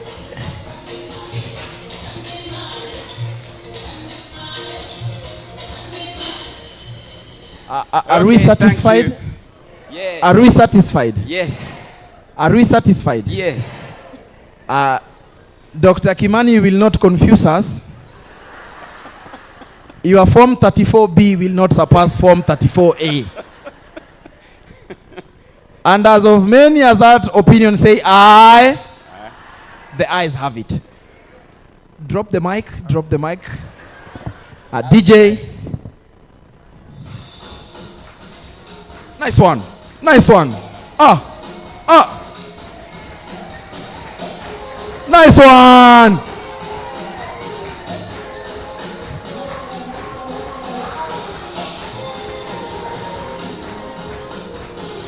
Nice one. Nice one, DJ. Nice one, DJ. Thank you. Okay. All protocols observed. I was not given any particular topic to cover. And I believe in communities. I'm part of the community. So I like to take this chance to recognize the old folks from KCP. I saw Regina. I'd like them to come here very quickly. Tafadhali. Tony, Regina. Makofi yake tafadhali.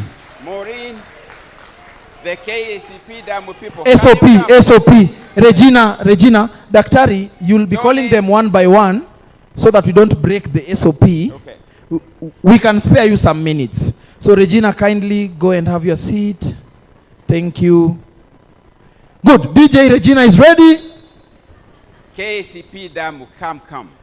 Okay, to make things easier for all of us, KACP, the easier way, ni msimame tu. Msiitwe, juu kiitwa, we can decide you start from outside. So the better is, ngoja hapo. Where is Irungu? Who else, Daktari? Irungu. Very good, just relax there. Who else, Daktari? All the community members are in the house. Community members tafadhali pia nyinyi tusimame. Very good. Tusimame. Wanakuja Daktari, wanakuja. Good. Aya. Who is left? Kioko? Very good. Sasa tukianza kuwataja, we will not give you time so that when we call you. Where is David? Yes, David. Yes. Anyone else, Daktari? Wanajijua. Sasa wenye hawatasimama kufikia saa hii utakuja peke yako. KSP Damu. DJ, if you are ready, they are ready to go on stage for a photo. Yes. Haya, twende mbele tafadhali. DJ, Hiyo iwezi kuwa mziki ya KACC damu. Hiyo tumekataa. Hata mimi nimekataa, hata kama mimi si KACC damu. Give them something that has energy. Hawa wametoka mbali. They are from far. Nice one. Let's go. Nice one. Nice one. Good.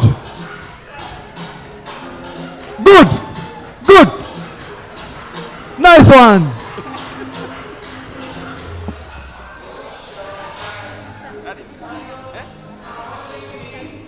Nice one.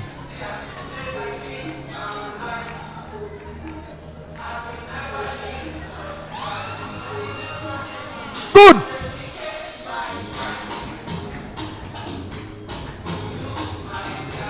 Nice one. Usiwachwe nyuma.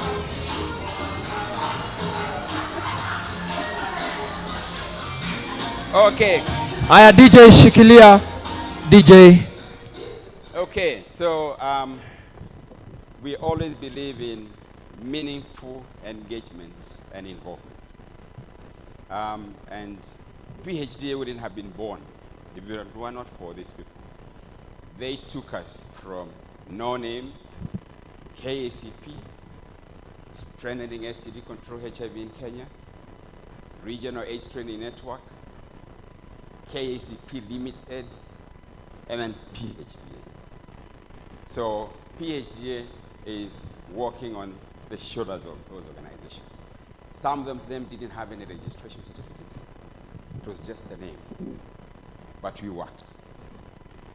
And Steve Moses, who is here, Professor Steve Moses, who is here, has actually seen that journey.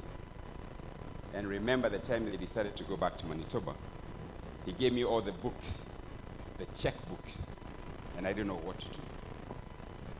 But at least we are here. I met Keith when he had black hair. He's my brother from before. In 1989, we were drinking beer in Manitoba with him, and we're still here. And I like walking around with him because people confuse him with Bill Gates. Have you ever noticed that in some place? Yeah? So this is the team that has actually kind of helped us to actually reach here. And I'd like to thank you all because of your contribution. Makofi tafadhali. And your support. Thank you. Let's go back and sit. Have you taken a photo before they leave the stage? To karibiane, and then if you are close to the ground, you stand in the front line. Yes. Yes. Those who are close to the ground, Evans and Ambrose. Evans and Ambrose, this is your SOP for today. Asanteni sana. So from from about 1985, Regina was still there, and she's still there. Makofi ya Regina tafadhali. And others, eh? So I take pride to be part of this team, and I'm always grateful. And thanks all for coming. You can sit down. Makofi yao tafadhali. Peter wanted me to say something else. I don't want to say anything else. I think that was my message, that at least we are really depending on the old folks. But in terms of HIV treatment, last week I got a call from one of the ladies who was to work in KBC called Anne Mikia, and she asked me, why are the young girls now more worried about pregnancy and not HIV? And my answer was, they don't know the phase of HIV. We started the journey of ARVs with Keith in 1998 when, with a friend called Ian McLean, started sending drugs from Manitoba, returned drugs by the people who had actually died to Nairobi. And we started giving them to individuals who are very, very sick. In those days, I was Dr. Death. Irongo had a CD4 machine, and we could track who was actually going to die. And we picked those individuals from Majengo and we gave them these free drugs. 2002, we had a big fight in terms of the cost reduction, because by then they used to cost about 70,000 a month. People sold houses, people sold farms, people sold household goods to actually access drugs. In 2005, we had the first CDC for grant, and that changed everything. But unfortunately, we were not ready. We were not ready for the stigma that came about with those ARVs. The ARVs were available, but they were not takers. In 2006, we decided to open up the clinics, and that is how Maureen and team came about. We opened the ARV clinic to everybody in Majengo and Pumwani area. That's the only way it took off in terms of acceptance of the ARVs. 2008, I went to NASCOP. I met a beautiful lady called Helga, and she was pregnant by then. And despite the pregnancy, we walked around Nairobi mobilizing sex workers. And the previous year, I had stolen the name Swap from Australia. There was Swap Sydney, and we came to Nairobi and we decided to start Swap Nairobi. That's how it was. That is how it was. So, as Gelmo mentioned, it has been a long journey. 20 years waiting for an organization, but at least we survived. And so my response to the journalists was, the young girls now fear pregnancy more than HIV because they don't know. They have not seen the face of HIV and AIDS. And the people who survived that can attest to that at least it was a very, very bad disease. So currently, when we are trying to kind of push ARVs to the community, test and treat with free drugs, I'm actually very, very grateful to whoever pays for them, because majority of the Kenyans who actually access those drugs do not know the story behind those drugs. They take them for granted. People used to buy them, now we get them for free. Joyce has actually shared her story, and I think she represents a story for me. For me, would be from Dr. Death in terms of telling people to go home because they are very, very sick, to somebody who can actually call himself a peer educator. When I tell people now, there is ARVs, there is PrEP, we even have event-driven PrEP now, and I don't know what else is coming. So, thanks a lot for listening, and let's keep the flag flying. A round of applause, tafadhali. A round of applause. Daktari, you can just drop it there. You can just, thank you. So we always save the best, or we save the last for the best, or is it the best for the last? What do we normally do? Yeah? The best for the last. Aya, Wavinya, wengine wenzako wako hapa, mahali huko unatusikia, yaliendele zivite, the best for the last for the best, wengine wako hapa. So DJ, if you are ready, hako ready, she's very ready. If you are ready. Nice one.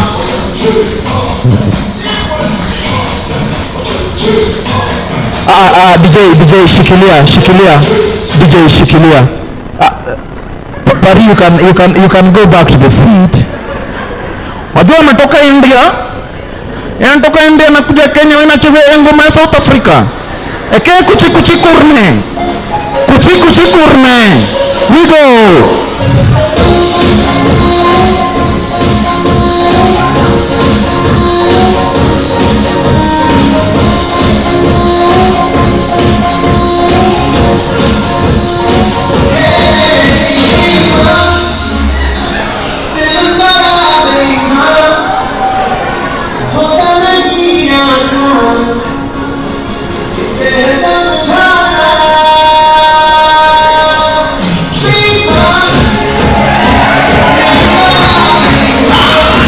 Nice one.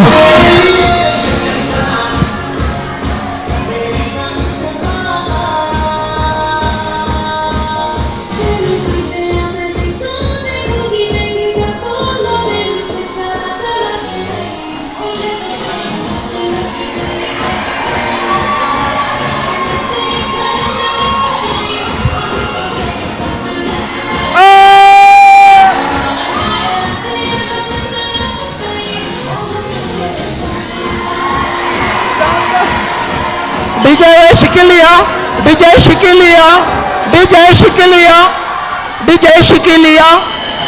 Igwe tafadhali, Igwe tafadhali, Igwe tafadhali. Karibu sana Paris. Karibu Nairobi Boma. PhD at 10. Karibu sana. Thank you so much. Thank you, Justo, and good morning, everybody. Do I need a glass of water? And yes, happy 10th anniversary. My name is Parinita, you know that. The second name is Bhattacharjee. I've been called battery charger, which is acceptable.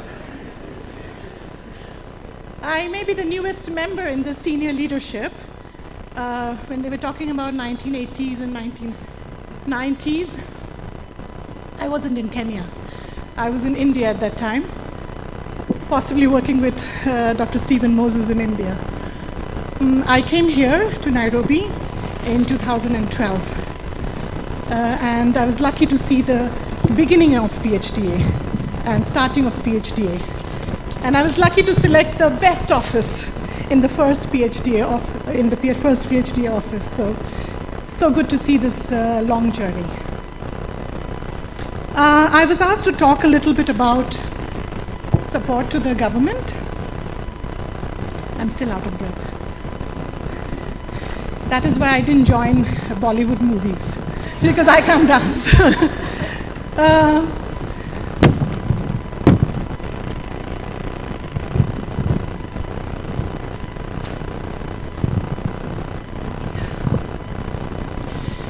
Though we started the technical support unit formally in 2012, providing technical support to the government was done by University of Manitoba, KCP, SWAP team for a very long time.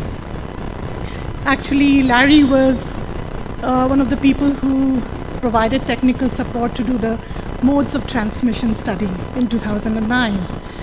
That time it was NAC. Joshua was also one of the people who provided TA to write the first sex workers guidelines. And I remember the yellow book. And I remember first time when I came in 2012, the first thing he gave me is that yellow book, and he was so proud of writing that. Actually, it was the team from Kenya, Dr. Muraguri, Helgar, in one trip, and another trip there was Dr. Orago from NAC, Dr. Ruth, who was in UNAIDS at that time, who came to India to see our program in Karnataka. Coincidentally, at that point of time, Dr. Stephen Moses hosted them in Karnataka. And I was in that room, and Stephen Moses welcomed them saying, "Habari Gani?" And I was like, what is this? Right? I didn't know. And today, that's what you speak every day.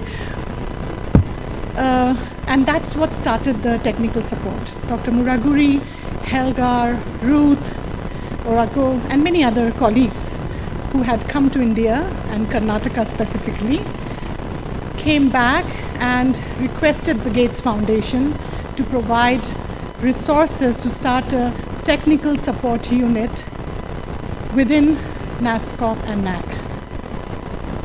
There were technical support units that were being implemented, funded by the Gates Foundation in India, but we really didn't know how it will look like in Kenya.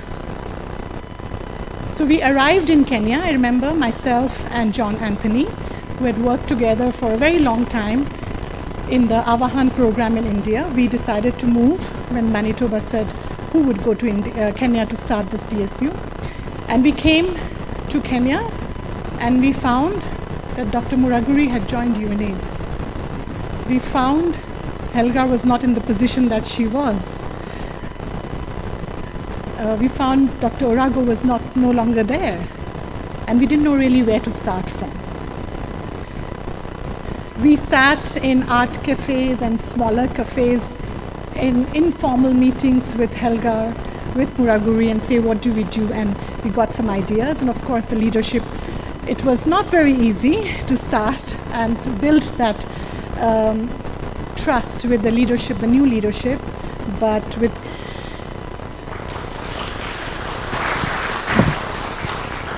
So in 2012, we started with key populations. In 2021-22, we actually expanded the request of the government to move from key population to HIV prevention. So today we have a technical support unit embedded within NASCOP and NSDCC, in which looks at HIV prevention as a whole. But the experience of providing technical support is not only limited to Kenya now. So PHDA, in partnership with Genesis Analytics and University of Manitoba, has now expanded and is providing technical support to 15 countries in Africa through the SSLN project. So I also wanted to say a little bit about why is it important to work with the government. It's not always easy, but it's very, very important. And if you have good leadership, it can also be easy. Just like we talk about communities being the natural owners of the program, government is also the natural owner of the program. We can do lots of researches, we can do lots of projects, but we cannot reach the scale the government can. And that is why we have to work with the county government and the national government to make sure that the best practices, the findings of our research can be scaled up. And it can be only scaled up if we partner with the government from the beginning, not after 10 years to show them this is a result, now go and scale it up. It has to be a partnership, an equal partnership from the beginning.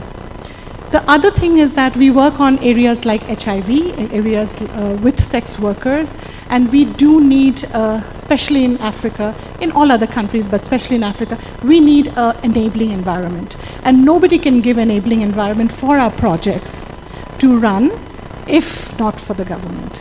And that's why this partnership is important. And the last thing is also sustainability. You and I, projects will come, projects will go, funding will come, funding will go, but the government stays. And if you need to sustain these programs, you need to partner with government. And that is what is our reason for partnering with the government. But why does the government ask us to partner with them? And that is because of some of our approaches. We use a program science approach, where we talk about integrating science within the program and also generating programs with the science or research findings that we have. And that approach is very, very unique for us. We talk about partnership and collaboration. Most of our research, even not now, not since the TSU has started, even from the beginning when Joshua Kimani wrote a research proposal, has government collaborators, as investigators, as collaborators, because we don't want the government to know about our findings in the end, but from the beginning and be part of our research, be part of finding new things. We also integrate, as University of Manitoba and PHDA, knowledge and practice. Our focus is on building successful and sustainable systems. The last thing I would also say is that as a university, and this is what I have learned also as PHDA, we don't want to be in the limelight. It's not important for us for people to say that it's PHDA who has done it. I think it's important for things to be done. So even when I work with the government, it's important for the government to take the lead, for government to take the credibility, the government to take the credit. And I think that's the approach that we have. The last thing I would say, that technical support is, again, I've said this before, is not easy. It is tough work. It can motivate you, but it can also demotivate you quite a bit. So our teams are very, very important. And we have had people, I don't think Memory Mellon is with us today. We have had people like Memory Mellon, we have had people like Betty who have worked forever and ever with us for this whole years, all the years. We have Timothy Kilonzo, Janet Musimbi, who has worked with us for so many years. We have Maria Mensa. I remember her coming to our interview with a 3-month or 2-month-old baby. in the taxi. And Helga and me, we interviewed her. And the other day I saw her daughter, I think she's 7 or 8 years. She came to office because it was her school holiday and she was playing with all of us. So what makes the TSU or technical support is also these teams. But at the same time, I also wanted to introduce new people who have come in and joined and have leadership. And I'm learning from Joshua, so I will invite them to the stage at this point in time. Peter Arimi, Dr. Peter Arimi, please come to the stage. He leads the technical support unit. You may not... Daktari, tafadhali. Yes, Dr. it has to be. So let me just invite everybody and then we put the music, right? And then we decide whether it's as good as mine or not, the dance. So we have Dr. Peter Arimi. I wanted everybody to see him because he sits in different offices and you may not see him. We have Missy Oindo, who leads the South to South Learning Network. Again, works with 15 countries and it's not an easy task. But I'll also invite their teams, whoever is there today. I know a lot of people are in the field doing a SQA, DQA. I would invite Wendy, Brian, Maria, Timothy Kilonzo, I saw you at some point, Betty, and I don't know who else is here, but I would invite everybody. But also, I don't think the story of technical support unit or technical support in Kenya will ever be written without writing Helgar's name in the golden letters. So I'll also invite Helgar. Makofi tafadhali. Helgar to the stage. Everybody please come to the stage because, as I said, I just want to recognize because the work that you do is tough work. It may sound really easy, but it's tough work. So Helgar, welcome. DJ, they are very ready. They are ready for stage. They are ready for Tuesday. They are very ready. Those are my brothers. They've understood their SOP. Oh, okay. This has to be taken. Yes, they understood their. Dr. Peter. Oh, very good. You are starting from behind. Very good. Get them. DJ ngojea tu kwanza. We want to see them. Yes. And then some can come from that side. Some can come from this side, so that we can judge properly. If you are repeating or we are satisfied. Good. DJ, if you are ready, they are very ready to come. Let's go.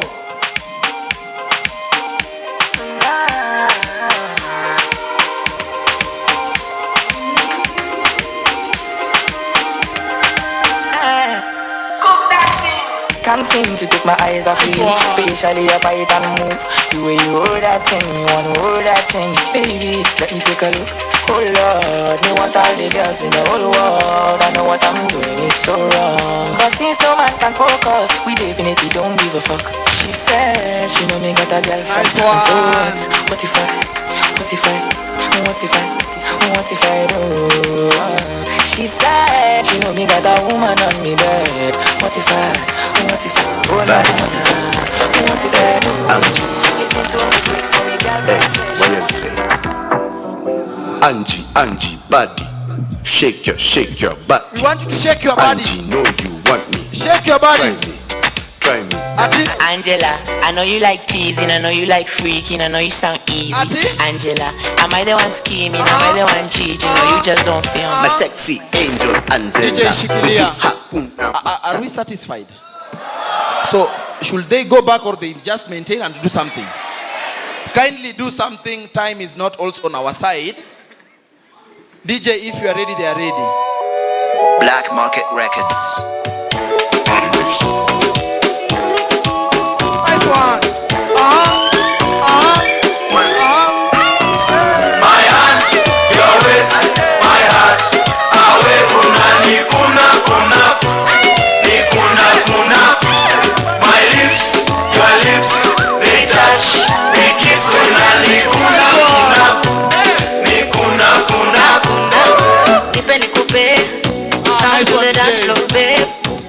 We are satisfied now, right? No, wait, Brian, we need a photo, an affidavit. Timothy Kilonzo will call it an affidavit. And proof the photo, all of you are here. Yes. Good. Timothy Kilonzo, you want a photo alone? Makofi yao tafadhali, makofi yao tafadhali. So ladies and gentlemen, we are in another juncture, and I think allow me to introduce Dr. Kimani. It's your session. So at this juncture, ladies and gentlemen, we want to move very fast. We can feel the temperatures, and it's Nairobi. What date is today? 42 of the 90. So we understand that, especially at this time, and you are in Nairobi, you can imagine Nairobi. So ladies and gentlemen, at this juncture, I want to welcome Dr. Kimani. Dr. Kimani will be leading in this session. I think Dr. Kimani already paid the price to speak. So Dr. Kimani, we will forgive you for now. We will forgive you. Are you sure? Parnita, are we sure we are forgiving him? They've won. So Dr. Kimani, you can go on the stand, and then the session is yours, Daktari. Karibu sana. Makofi ya Dr. Kimani tafadhali.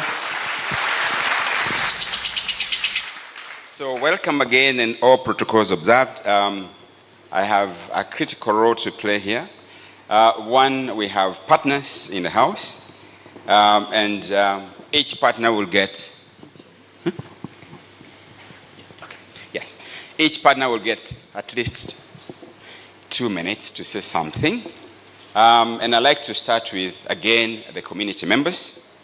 I know we have a representative from SWAP Ambassadors, Achibela.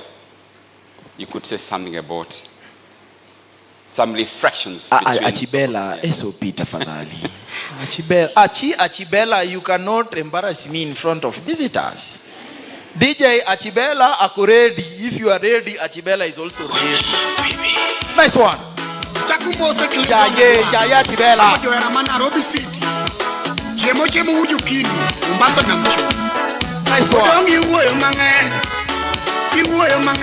Nice one. Nice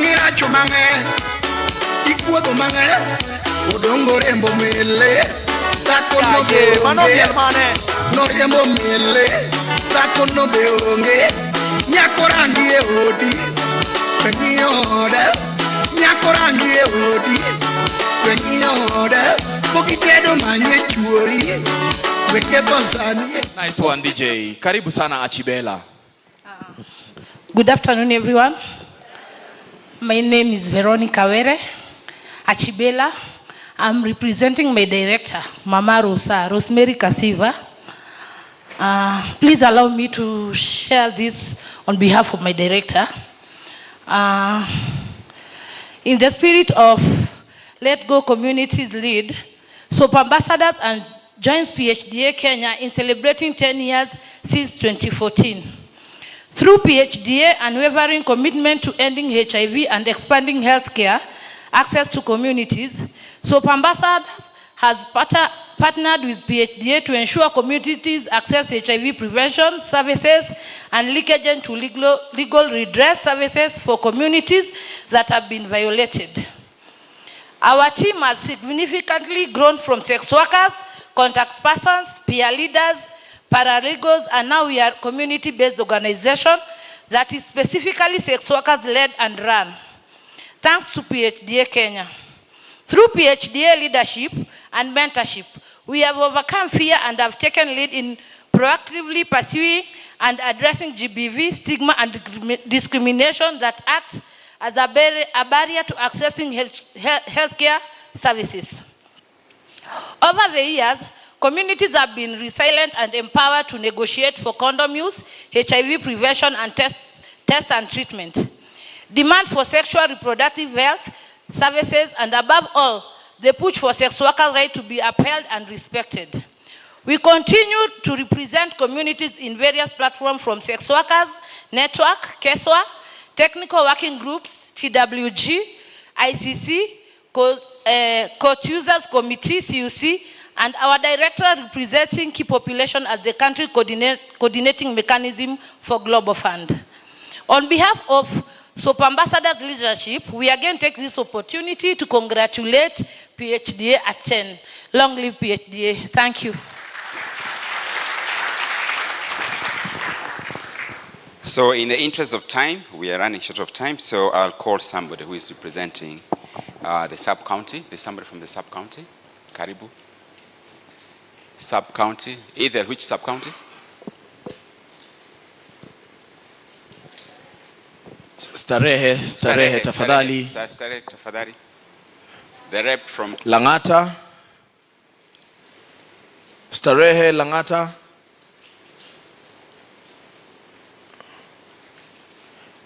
Kama mko ndani ya nyumba tafadhali, kwa sababu ya muda hatutafuatilia SOP sana.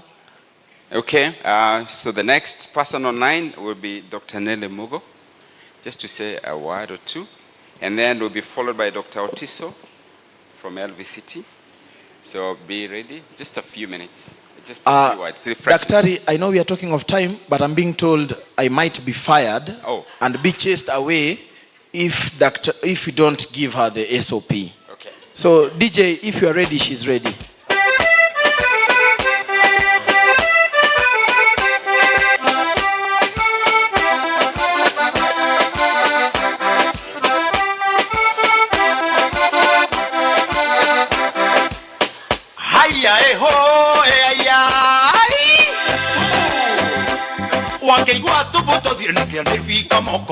Thank you, Joshua. Good morning. So, as I've been asked to speak in representing KEMRI, but actually, I truly come here as a friend of PHDA. My research journey started with a collaborative center, and a lot of the work I started doing as an individual was done at the laboratories on the collaborative group. I was so pleased to see Rongo, Regina. We did work together at the clinic in Korogosho. How are you, darling? It's really nice to see you. It really pleases my heart to be here to celebrate this function. On the part of KEMRI, I know that PHDA and this collaborative group has nurtured many of our scientists and continues to do so. And the program next week is full of KEMRI work. And we have very tight partnership, I think, in a lot of the groups that are doing HIV prevention work. Anything else, Joshua, I need to say? That's it. I have permission. So thank you, God bless you, and I wish you great success.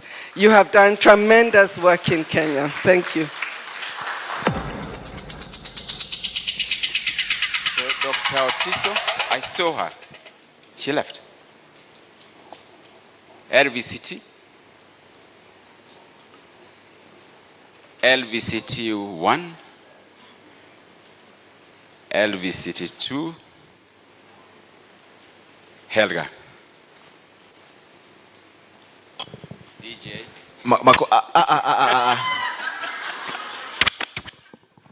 We cannot. Or we can? Yeah. We can? No. Mr. Mora, you'll forgive us. We are the community and we are the ones leading. So we are humbly requesting Helga to kindly follow the SOP. Tuko hapa kwa ajili yako. Tafadhali. Rudi tu. DJ, huyu sasa ukimwangusha nimefutwa kazi. Hata kwa TWG nimefukuzwa.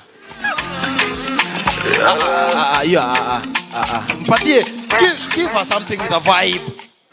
Si unaona vile ni msupu, ni mali safi.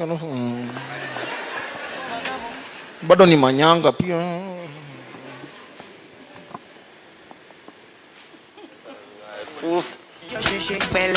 Yes.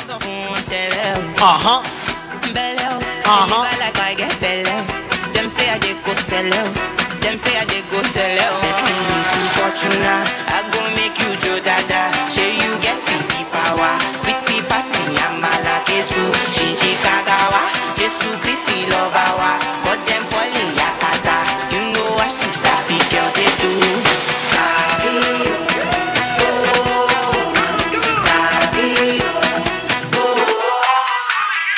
Nice one, asante sana. Thank you so much. Oh my. Good afternoon, everyone. To all the community members, to our partners, all the donors who might be here, the researchers, friends of PHDA, government officials represented or in absentia, good afternoon again. I'm really happy to be here, not in my capacity as Global Fund, but as a friend to PHDA. And I want to say that I'm really happy to be here. Why is it so? I think PHDA in its various capacities, and I think somebody has written transformative in that brochure many times, and I used the word metamorphosis. I think PHDA has seen its different forms from 2005, and I've been part of that journey when I was working for government. My career in government started in 1996 when I started doing my internship in Machakos. And immediately I was transferred to Cooperative College of Kenya, and I started the clinic that is in Cooperative University today. After that, I went to Lunga Lunga Health Center in Mareba, the slums. Hapo hakukuwa na hills, nenda na turaba shoes to Ngoma. Hata wa leo navanga Ngoma. After that, I was transferred to Mbagathi without a posting order, and I stayed in Mbagathi for up to 2008. In 2008, I was transferred to NASCOP, and I was given an empty desk, and I didn't know what I would do. But because of my laughing nature, everybody who came to NASCOP lost, they would be referred to me. And one day, I met Dr. Kimani. He came to my office and you stole my lines. I wanted to talk about that, you and Pari. And when Dr. Kimani came to my office, that time I was clueless of what I should do. To say I was looking for a job, because I didn't know, after being clinical, saying next, next, next, what else do you do in a program? I didn't even know how to type, to be honest. And if I ever typed, I would write and then take to a cyber cafe for somebody to type for me. And Dr. Kimani came to the office and we sat, and he told me he had this great project. He had enrolled about 7,000 sex workers. And right now, those sex workers are looking for service delivery. And they cannot provide services without government. And that's how our journey started with SWOP. And I told Dr. Kimani, I have no clue what this will entail, but let's start. We had a very progressive boss, Dr. Muraguri, and that week, Dr. Muraguri called us in the office and told us, I want you guys to dream. And it was just around the same time that MOT study had been released, thanks to Larry Genwall and the team. And a third of all new HIV infections were attributed to the key populations. And I told Dr. Muraguri, you know what? I think I can do this a third. Did I know what that meant? We used to call them most at-risk populations. Today they are called key populations. And I went back again to Dr. Kimani. I asked Dr. Kimani, what do we do? And he told me, I have some resources. We can actually congregate in a boardroom, and then we can talk about what to do, because we didn't know what to do. But now you have government that is clueless. So he gave us the first monies to do a TWG. Actually, it was a meeting, but we later called it a TWG. We were about 25 people and we grew. The same year, we were able to call all the other stakeholders and we launched the program. And I remember we talked about unveiling, it was closing the tap. And I was very pregnant and I tried to close the tap. Some of you have seen that picture. And at that time, it dawned onto us as government that we didn't have capacity to run a KP program. As much as we were trying to get people together, we started writing the first sex workers guidelines. And for a government to write sex workers guidelines, it was the first one and ever. And we did it. And I remember we went to Mombasa. You guys say hi to Gloria when you see her. And we never went to the beach. The Emma Mwamburis of this world, Mercy Mudui, CDC. We wrote that guideline, and we never stepped in the beach. And I told people, you know what? It's for a cause. That course is what has brought me here today as a friend of PHDA. Pari has talked about the fact that we went to India. And the first thing when we went to India, when we realized that government did not have any capacity to program for key populations, we met the Avahan team. And Pari was part of that Avahan team. And the government of India was there presenting very good data. And I kept on asking, will I ever see the government of Kenya really presenting data like this one day? And Pari and the team told us, yes, you will. And our journey with the technical support unit started there. In NASCOP, I think, to count, I had been transferred before I left more than 7 times. Mara to the county, Mara to Machakos District Hospital, malaria program. I actually one day told them, you let me stay in the malaria program because in malaria program, I'll only be dealing with mosquitoes. There's no community in the malaria program. And that just shows you the journey and how resilient one has to be. I want to look at you guys and tell you that you've done a great job for the last 10 years. I have a and anytime I would see Stephen Moses around, I would know my requests will be passed. I met Dr. Arimi, Peter Arimi, at the ESC when he used to work for USAID. And we are the only mad people at the East African community when Tanzania and Uganda is there who would talk about key populations. And I remember one time we were almost getting thrown out and we had to change, the language. And somebody called me an activist. And I was like, have you ever seen an activist within government? I'm not an activist, I'm an advocate of public health, and you have to respect me. And I remember I was talking to a Tanzanian, a great guy who is my friend today. It has not been easy. And I look at you and I see champions. I look at you and I see people who are dedicated to change the lives of Kenyans who are not able to help themselves. And I just want you to clap for yourselves for the great work that you have done for the 10 years. Thanks to the University of Manitoba because you have supported us from the time I was in government to now that I'm in the Global Fund. And I remember the first time I stepped in Global Fund, I was like, what do I do? You are now a technical advisor for the African region, specifically the English-speaking countries. What do I do? What kind of support can I give as an individual when I was used to working with many people? And I remember calling Pari, and I told Pari, you know what? We will still work with you. And through the South-to-South Learning Network, I think right now we have become a formidable force, and we have brought more than 15 countries in the region to just come and learn what Kenya is doing. And the people who are affected most is PHDA because you hold most of the progressive clinics in the country. I also want to thank the leadership of PHDA, and I remember one time Dr. Kimani called me as a board member, and he told me that we have candidates that are willing to join PHDA in the leadership. And I think I told him about some qualities. And Peter Mora, I want to thank you very much. I know people look at you, but I know you choose your battles. You will never find Mwaura in any conflict. And that's how you manage an organization. I know PHDA has gone through its life, a lot of conflict, which has been transformative, because of course change does not come very easy. But Peter Mwaura, I think you have stood there and you have steered your people, and we are together as a family. I call myself a family to PHDA because I know you guys can do a great job, and you are helping other countries to be what you are today.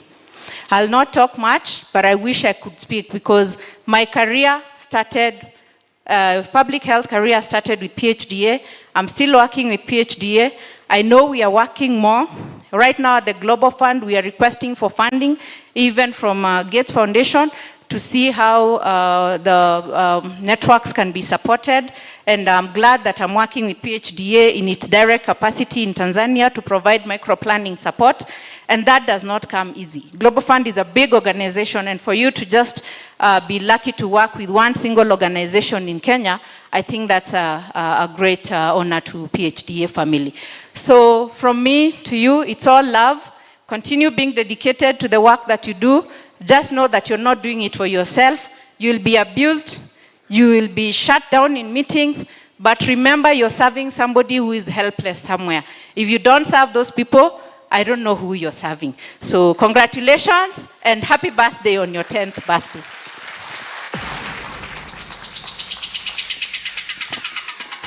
So thanks, Helga. And now I have the privilege of calling my friends, colleagues, and actually our Sabawodi CHEB.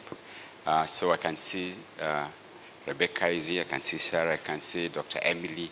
I don't know who is going to speak for CHEB, but maybe they should all dance, and then they choose one. Okay. Emily does not even want to look at me. Eh? Rebecca, Sema.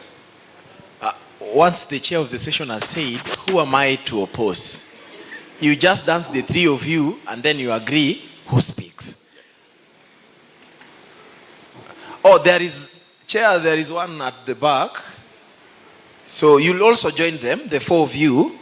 Then you'll decide who speaks. That's Sospita. Okay. Yes. He should join them too.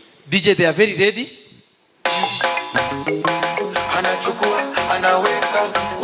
Le général Dangote, le grand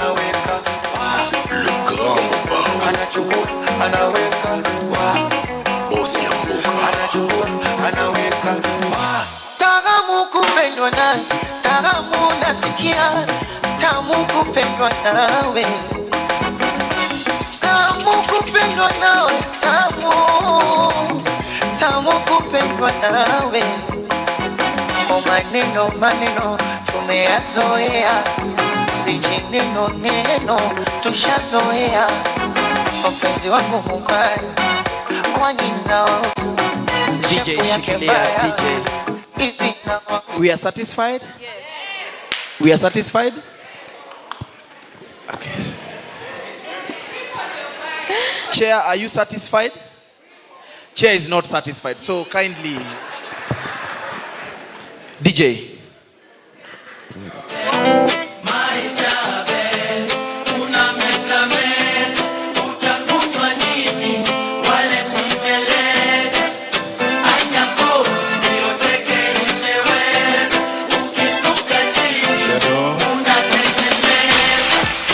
Tetemesa, tetemesa.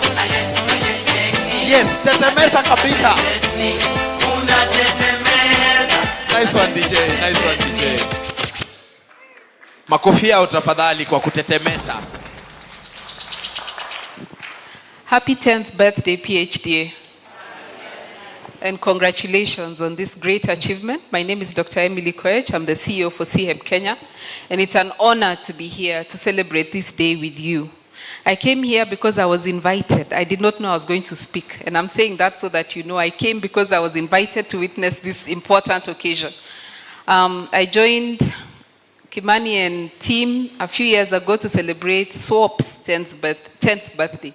So I'm a friend of the program. And CHEB Kenya, University of Maryland, and then CHEB Kenya had the rare opportunity to partner with PhDA quite by default. And the relationship from 2016, and the relationship grew. When the first 5 years ended, we made a decision to continue with this relationship, and we are here today.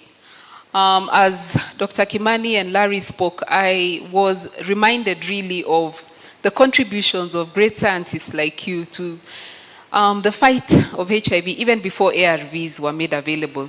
Many times when I go around the country, I tell our teams that I was there when the first guidelines were launched.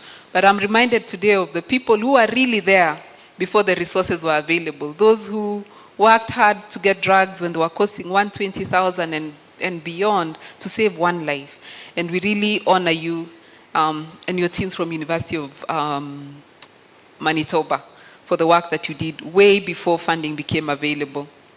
For us, this partnership has taught us about being intentional about letting communities lead. If you look at any proposal or any concept we've ever written with PhD, Dr. Kimani, you're first, I don't know if you know this, but your first activity is usually peer-led, whatever it is.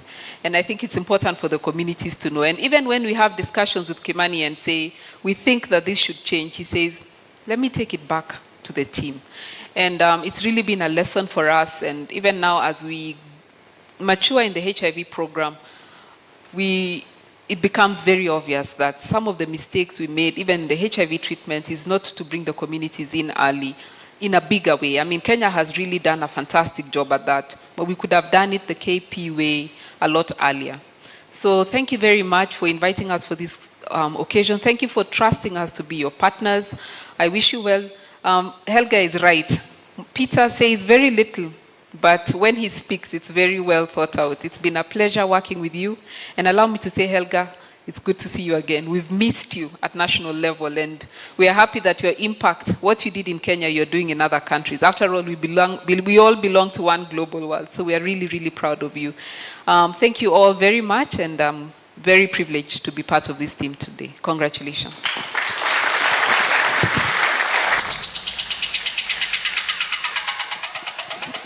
Thanks, Dr. Emily Koech. From CHEB at least. The last but not least is Angela from NSCDC. NSDCC. Yes. Formerly NAC.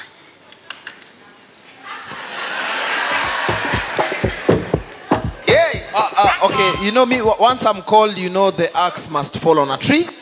So, Daktari, you come back, drop the mic first, drop the mic. I thought I would escape. There is no escape here. This is like a house levy. Yes. You know, I can't harass her so much. She's my boss. I can harass her and then I get a warning letter. So, kindly have a seat, Daktari. We start with having a seat. Have a seat. Good. The DJ, if you are ready, she's very ready and very capable. Don't sleep, wake up. Kalaya money, Wake up. kalaya money.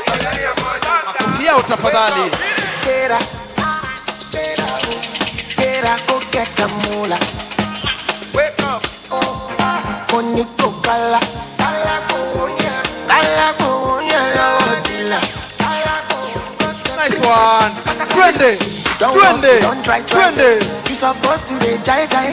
Kilo come, person matter, person we don't mind. But when I land softly on the sofa. Makufia utafadhali.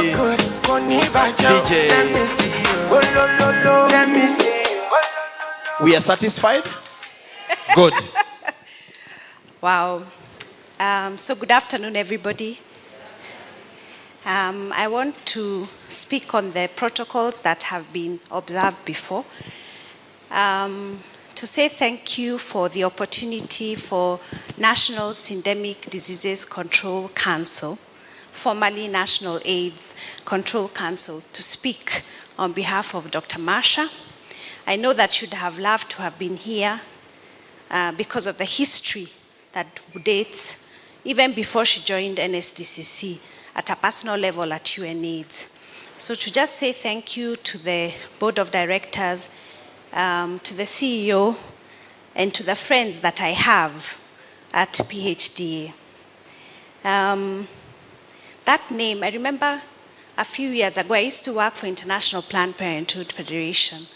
And I know that there was a relationship. That's how I got to know about PHDA, long before I joined NSDCC.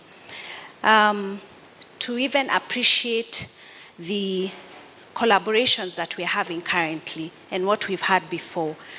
I know that in my interactions with Dr. Marsha, one thing she's always told me is about the KP program and how it started through the efforts of PHDA, through the efforts of Helga, who's here today, Paranita, and she kept saying it's such a structured program, and she wished that it would cut across through the other programs, for example, the AYP program.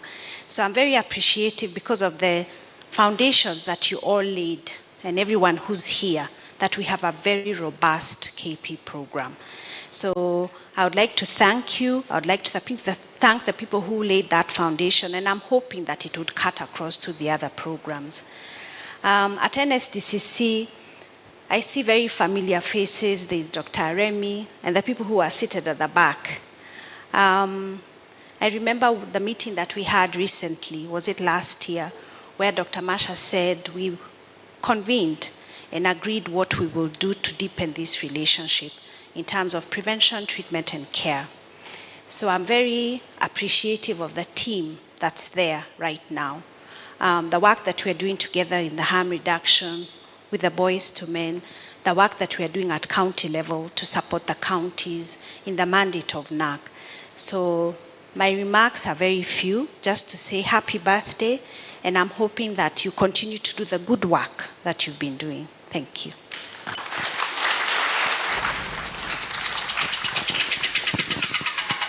Okay, thanks a lot. I'd like to say something. In 2009, 5 men walked into Swap City and they said they're MSMs and they're sex workers. And we didn't know what to do with them. We conferred with the doctor who was at the clinic at the time, called Preston, and we said they belong to us, and we started giving them services.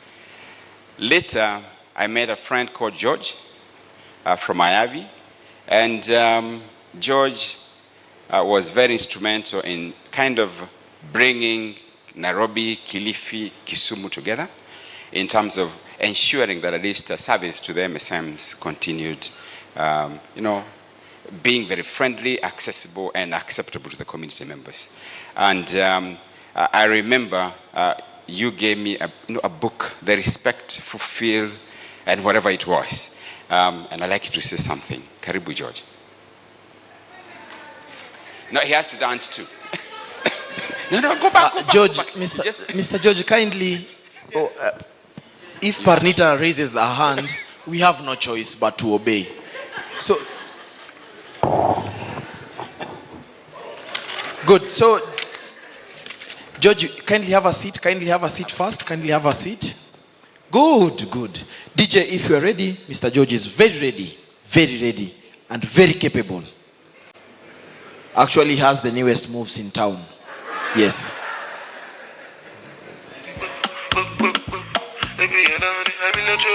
I told you.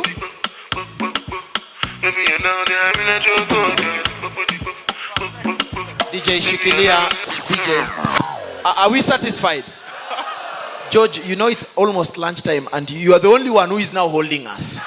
You are the only one who is between us and lunch. So kindly go back to your seat again. Drop the mic. Drop the mic. Let me apologize by saying I'm actually just from leave and still on leave. So Dr. Kimani called me a couple of days ago and insisted that I had to be here. So my moves are still on leave. On leave. So do we accept the apology?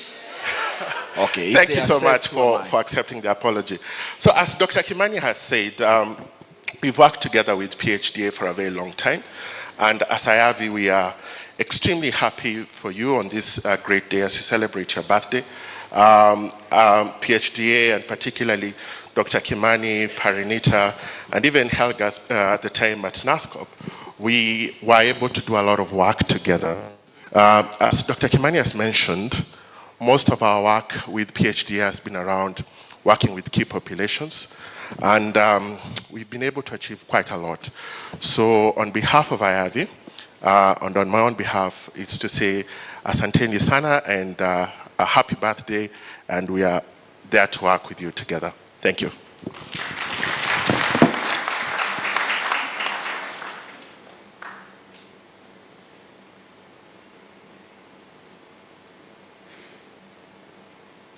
Sorry, I was given the wrong work. I am not the MC. But the next person to come would be Ethel. Eh? Our chair. Yes. The CEO can actually invite the next. The CEO, it's time for the CEO. Karibu sana, Mr. CEO. Thank you for all those partners and collaborators who have been with us for the last 10 years. They have reflected on our journey. So at this juncture, I would like, before we finish the 10-year story, we have an amazing team. I would like to celebrate in a different way how these teams have been able to contribute to this journey. MC, you lead us on this, and you go through several teams. We have the swap clinics, one by one, watasimama, to celebrate.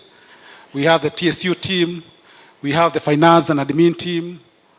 You have a different way of celebrating them, isn't it? Yes. So they'll just be, they want to go up there. Yeah, okay, thank you. So, I'll be telling you which in team. that spirit, which team do we start with, Daktari? Which team? Majengo. Team Majengo, tafadhali, tusimame. Team Majengo. Team Majengo, surely. Team Majengo, tuko ready? We want to know in this team Majengo, Daktari, the fastest and the slowest. Clap. Si nyinyi, are you team Majengo? Clap. Snap. Clap. Snap. Clap. Snap. Stand. Sit. Stand. Sit. Clap. Snap. Good. You want to do something more? Okay, I'll forgive you at that. Simameni waone vizuri, and then you can turn people so that people can see your faces. Yes, very good. Makofi ya team Majengo, tafadhali. It's only because of time. This team that Daktari is introducing, mumununulie Kariobangi. Team Kariobangi, tafadhali. Team Kariobangi, tafadhali. Ndani ya nyumba, team Kariobangi. Good. Team Kariobangi. Makofi yao tafadhali.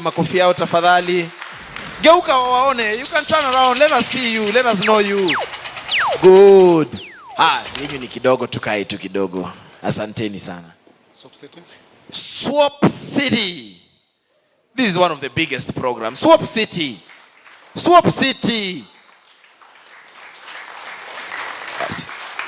Makofi yao wakiendelea kusimama. Swap City. For Swap City, Daktari, you know Swap has a history with PHDA. Tungejua hata jina zao si vibaya, Daktari.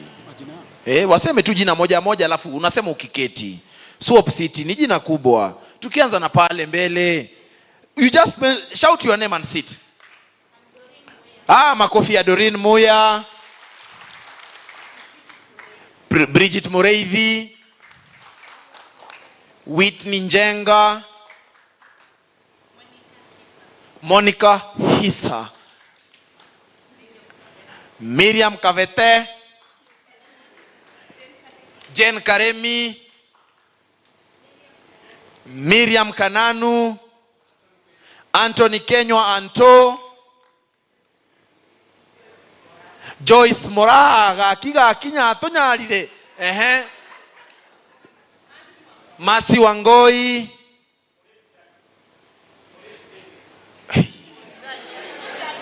Jadiel. Okay, that one, yes. Who? You only have one name? Veronica? Yes, Veronica Gilu. Makofi yao tafadhali. Yes. Julius Munyau. Makofi ya Julius tafadhali. Huyu lazima tumpigie makofi mazuri. Simama tena wakuone. For today he is our spiritual leader tafadhali. Makofi mazuri kwake.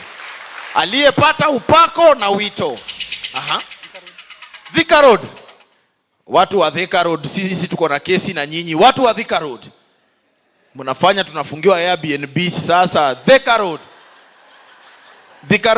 Very good. You can give them a wave. Nice one. Thika Road. Tuketi. Kangore?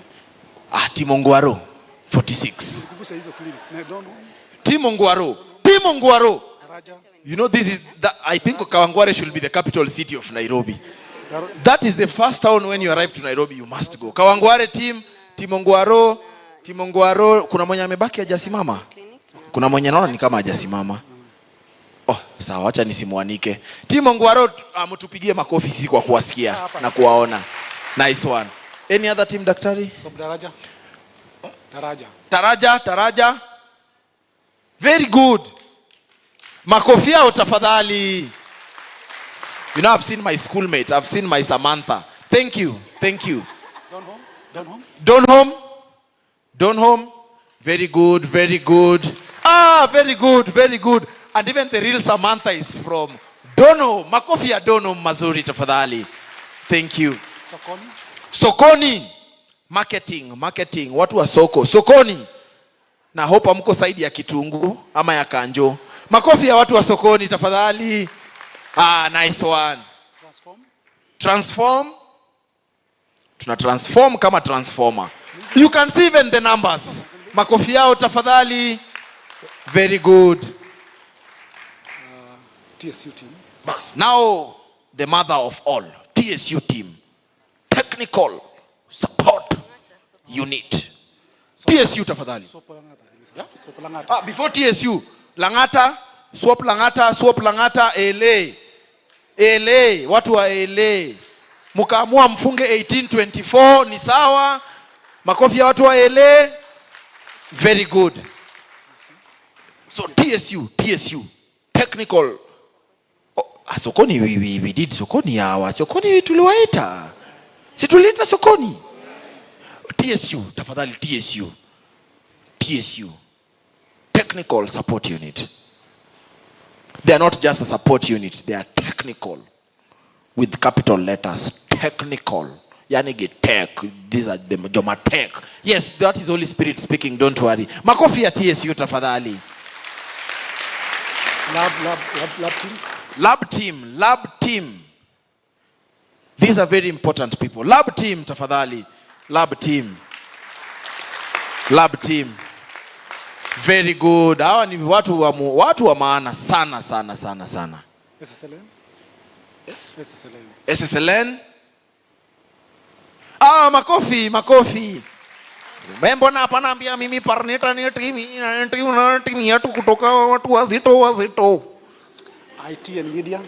IT and media, the ones who are now recording us and trending with us. IT and media tafadhali. IT and media. Sawa, watu wa kupiga picha na computer. Yes, you see when I say computer and picture, they know themselves now. Makofi ya watu wa IT, watu wa nguvu sana. Haya, HR. Hawa ndio watu wa kufuta watu kazi. HR, finance, admin. HR, finance, admin. Makofi yao tafadhali. Hata ukiangalia wamevalia vizuri, hiyo ni kazi ya finance.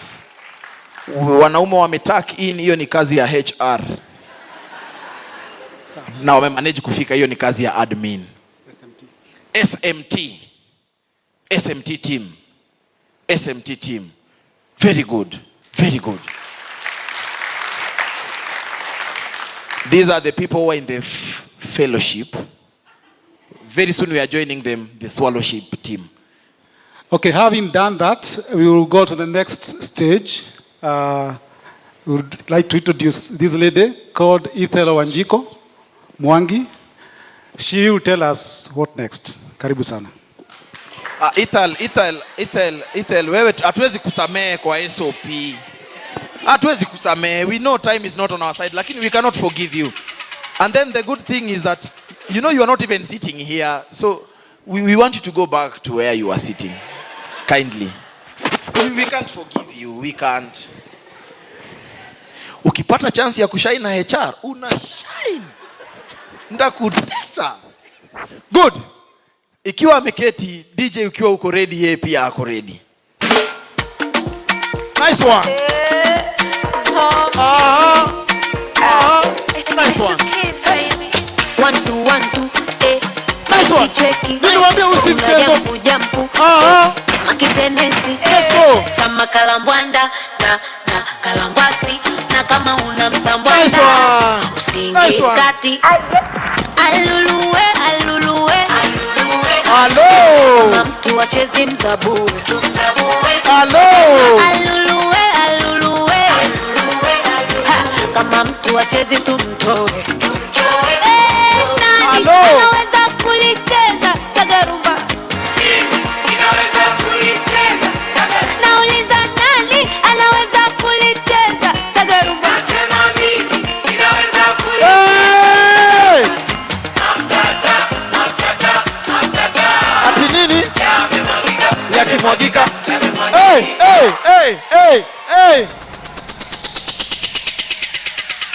Remember, the good thing we had told you, parental guidance is, however, recommended 18 and above.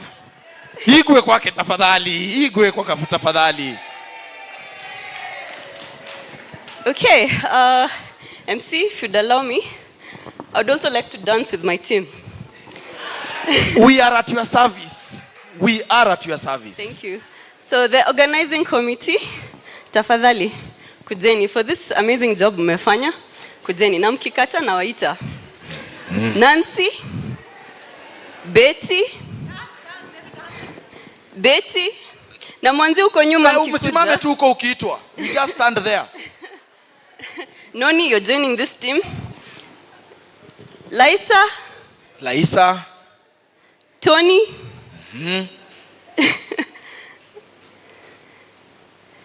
Aya. Wako ready. Oh, Ambrose, Evans. I think they're set. DJ, they are very ready. Tafadhali, tuanze. Oh, Maria. Maria, you can't miss. Maria. Apollo, Byron. Huyo Apollo hata angekuja tu peke yake. Apollo, amka. You are part of this team, and thank you for what you did yesterday, which you'll tell us briefly, if you allow me. Fiona ako wapi? Fiona, it's all you are standing between us and the session. Okay. They are ready, DJ. Najua na vipengele. Tukuje sasa. Ila kuonga mademu wazuri kama umemchoka tuachie sisi. Asemaje? Tumle paka mifupa sisi ndo mafisi. Kama umemchoka tuachie sisi. Tumle paka mifupa sisi ndo mafisi. Sawa nimeachika. Nice one.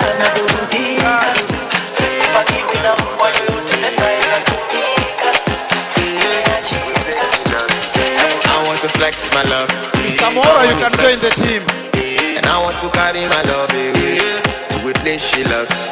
I'm I want to impress. And I want to carry my love away to a place she loves. Let's go. Let's go.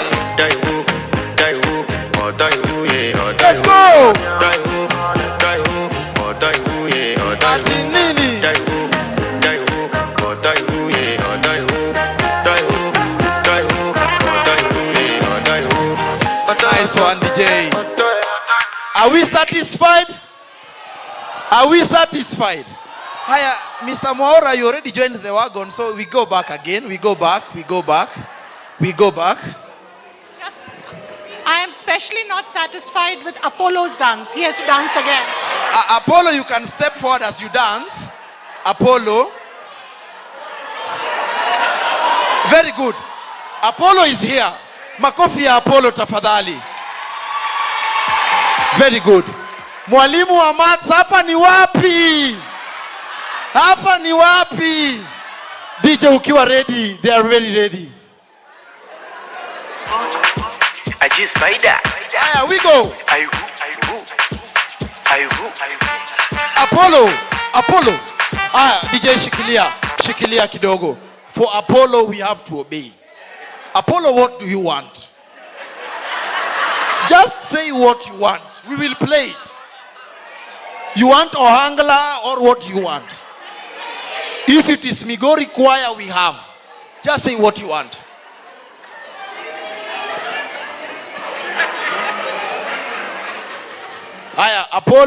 Apollo went to group of schools and he has said, just do him a very nice hip hop song.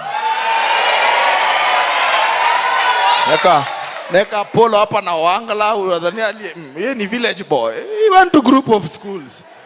Apollo has requested for hip hop. You should know people. Hip hop. With a blend of crank music. Tupac, yes, the likes of Tupac. Takumwekea hapa Prince Inda. DJ, you know Apollo is very ready.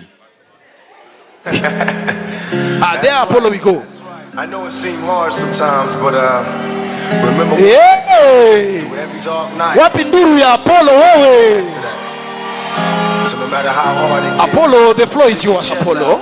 keep your head up and handle it.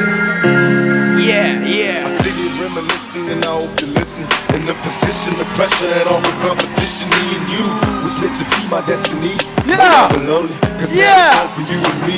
All I can see, I Yeah. have home, that's my fantasy. But my reality is problems with your man and me. Yeah. What can I do? Don't wanna lose you to the sucker. Cause if you touch it, I got some drama for that buster. Don't wanna rush it, but make your mind up fast. Yeah. Nobody knows or who controls where the Yeah. glass. Before I ask, I hope you see that I'm sincere. And even if you stay with it, DJ yo, when Apollo does this. DJ yo, when Apollo does this. Apollo is the OG. Apollo, you are the OG. The OG. Yo. Apollo, yo. Wanjiku, the floor is yours. Thank you so much, MC. Ladies and gentlemen, good afternoon. We have had the journey that this organization has taken, and I would like to say that the journey of 1,000 steps starts with that first critical step, which we heard from our team. And as we reflect upon this journey, I would like to extend our heartfelt gratitude to our valued board of directors, our CEO, the University of Manitoba team, the national and county government and representatives, our donors and our partners, our colleagues and friends. Happy PhDA at 10. Together we have navigated the challenging terrain of combating HIV, not only within the country, but also within sub-Saharan Africa. The distance we have covered is a testament of the collaborative spirit and our shared vision that we have. The collective efforts have been fortified by the commitment of the numerous multi-sectoral organizations, some who are represented in this room, others who unfortunately could not make it. These entities have demonstrated an unwavering dedication to the noble cause of ending HIV, as you have heard from Dr. Kimani and the rest of the team, how it all started. And we believe that it's not only an aspiration, but it's something that is also achievable with our commitment and dedication. In expressing our gratitude, we wish to acknowledge and honor all of you, recognizing your key role in the HIV prevention work. As we celebrate our journey this far, let's continue to stride boldly with the knowledge that our collective efforts are transforming lives, as you heard from the story from Under 18 and many other community members who are not here to share some of their transformative stories. We appreciate PhDA team. And with this, I would like to request that all the PhDA staff to stand. All PhDA staff, please stand.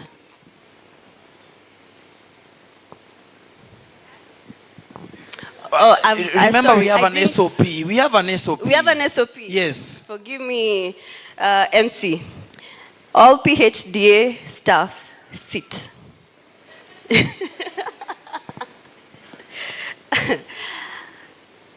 I would like to recognize each and every one of you for the great work that you have done. And I want you to pat yourself on the back and say, good work. Please clap for yourselves. You may stand.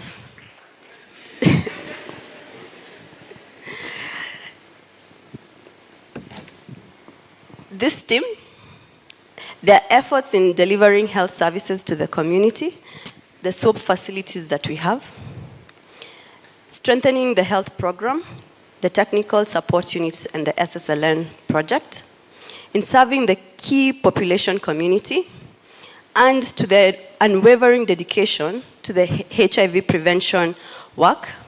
I would like us to again clap for all of them. I would also like to recognize the PHDA vision bearers. I will name them one by one, and when I name your name, please come to the podium. Dr. Joshua Kimani. Makofi tafadhali, makofi tafadhali.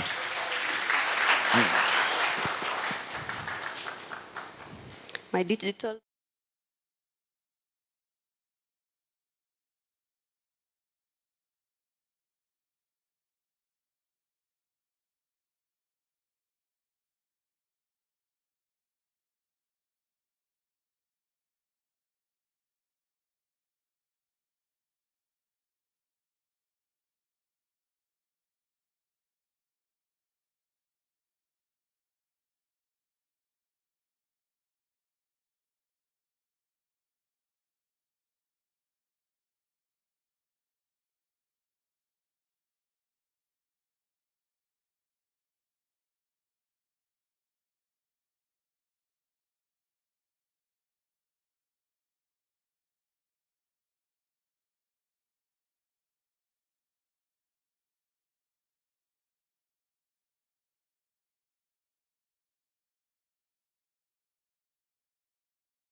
At PHDA. Makofi tafadhali, makofi tafadhali.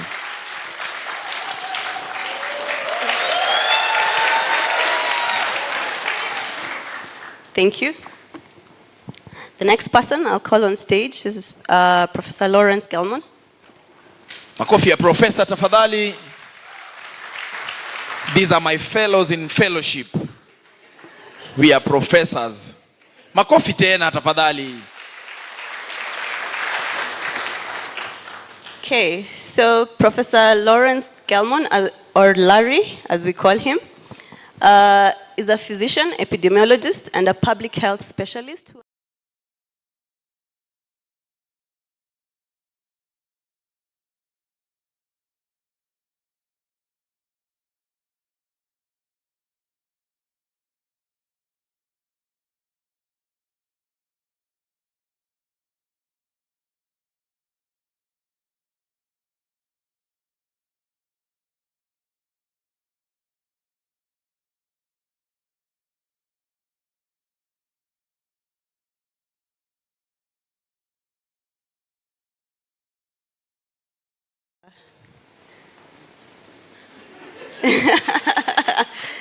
He will be awarded his gift. Professor Larry, you can take a minute so that we can have a banner. Form 34B. The returning officer has brought the forms. And I'll also request if Dr. Kimani is in, you can go back for a photo with now the complete affidavit. Okay. Affidavit of proof that you received. Thank you so much. Makofi ya daktari pia akifika.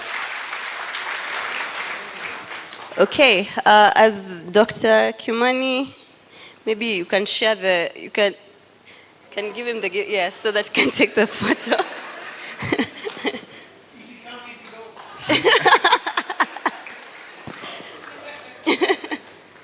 Thank you, thank you. Thank you, Steve. Okay, the next person that I'll call into the stage is Paranita Ptacharjee. Paranita, please come.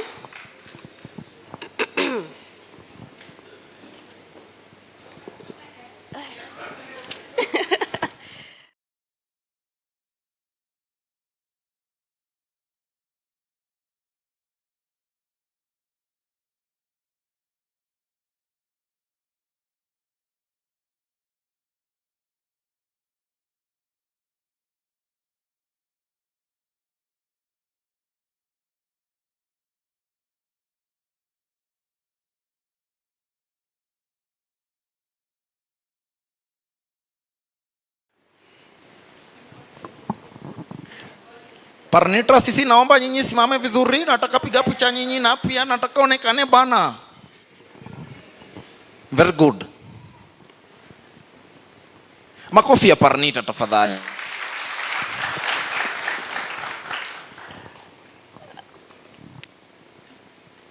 So we have one of our PhD board of directors, Dr. James Blanchard. He could not come, but I would request for Keith to come and pick his award. Should we clap for Keith? The award is not Keith, so should we clap or? Yes, on his behalf. Clap. On behalf. Oh, because he didn't come, they decided the gift will be given to him when they see him. So it's okay. Thank you, my team. So we'll give you a gift to go with to take it to him. Thank you. But you can do the photo on his behalf. Oh, sorry. I need to. Okay, since he's here. You will have to open the server. Yes, since he's here, Professor Keith Folk. So he's one of our board of directors.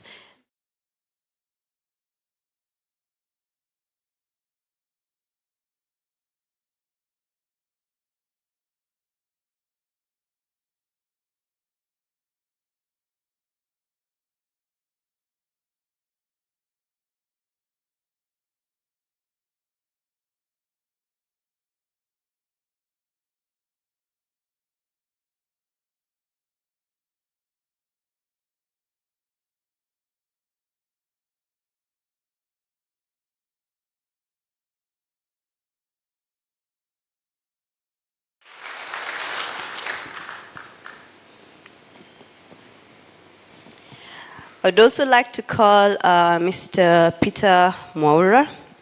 Makofi ya CEO tafadhali. Mr. Mwaura is the CEO of PHDA, and as you've all heard, he has a very colorful profile, and he has been the leading in governance at PHDA. And also he's my team lead. So, Peter, it is an honor to give you this.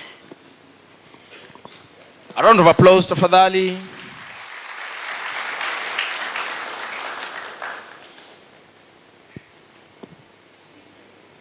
Then lastly, I would like to call Dr. Kimani. Please come.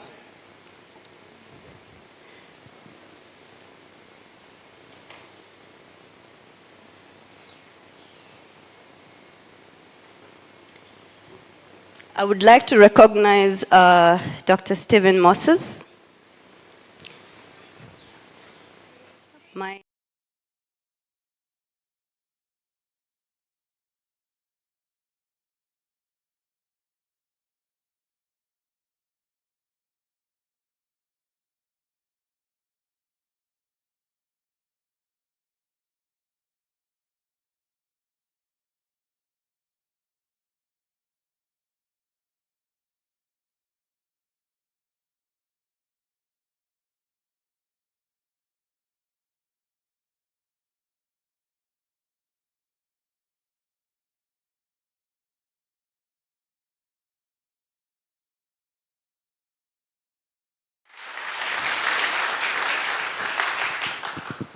Thank you so much for the support.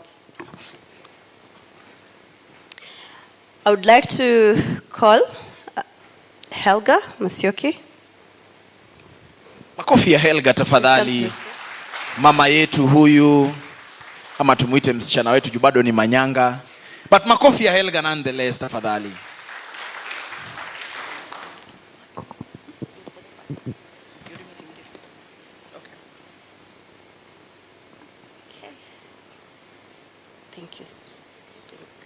Thank you so much.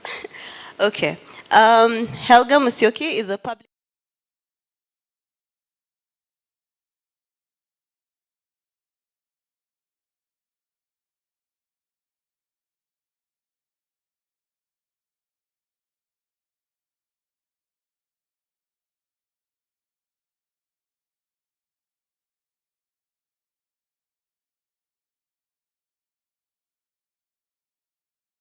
Her for the great job that she has done.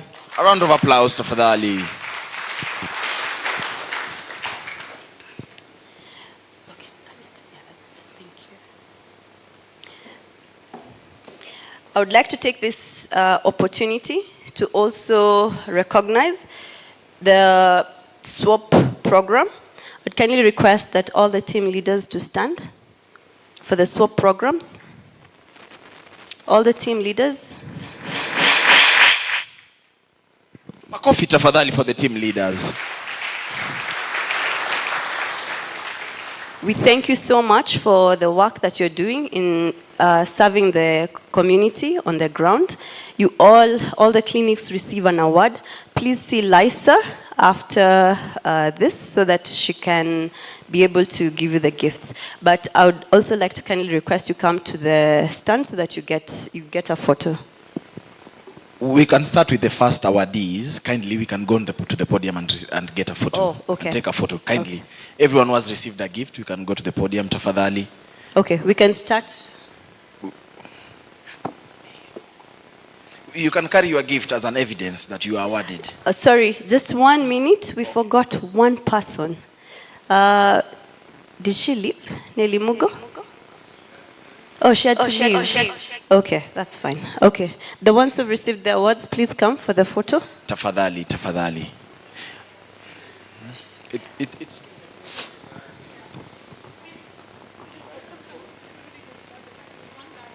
One guy. We'll all share.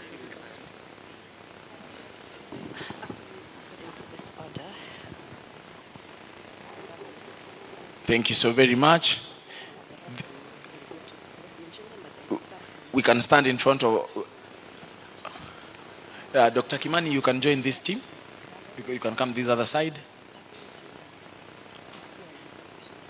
I like that, Mr. Mwaura. I like that. So very much. Thank you.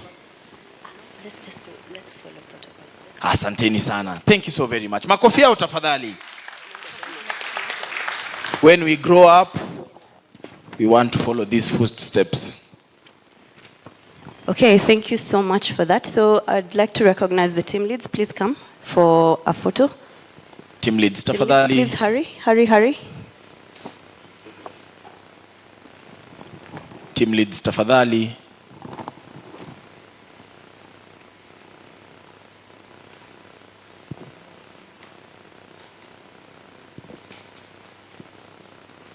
Very nice. And we can distribute ourselves. Some of you can come this other side. Thank you. Thank you.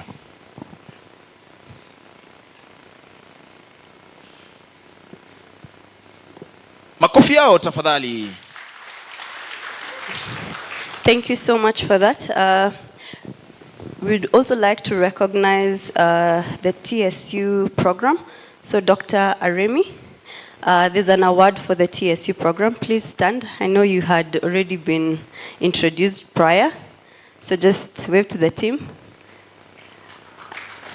Kindly clap. Makofi tafadhali ya daktari. We'd also like to recognize the SSLN program. Missy, please stand. I know Pari had already introduced you. So wave to the team. Makofi. There's an award for the SSLN team. Lysa at the back is going to give you. I'd also like to recognize the administrative team. Peter's team, please stand. I know he already mentioned the admin team, finance, HR, procurement. Makofi yao tafadhali. There's also an award for you. Please pick from Lysa at the back.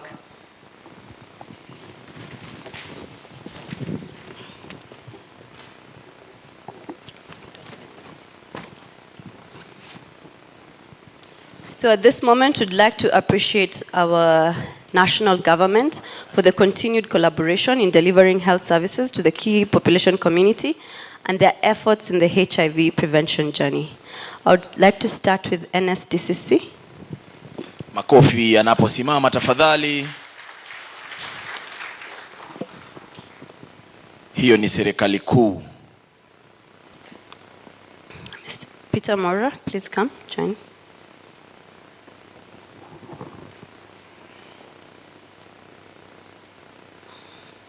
We thank you so much for all your efforts. A round of applause tafadhali.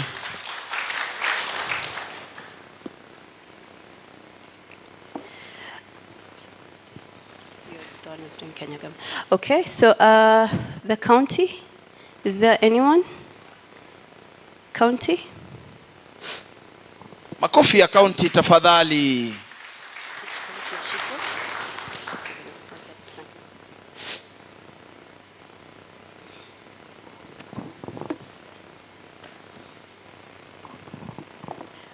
Thank you so much for all the support. Makofi, makofi.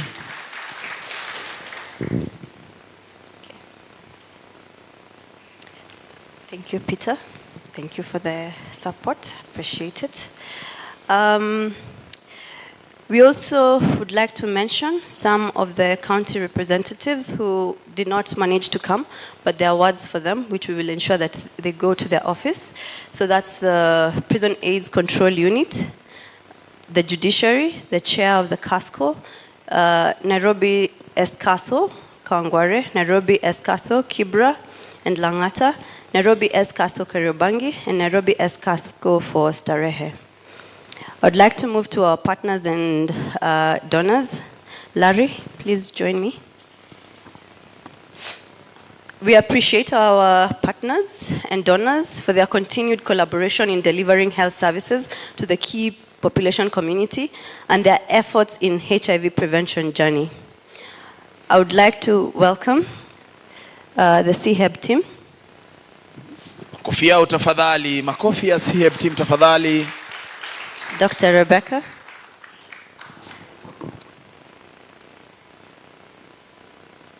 Makofi tena tafadhali. Makofi.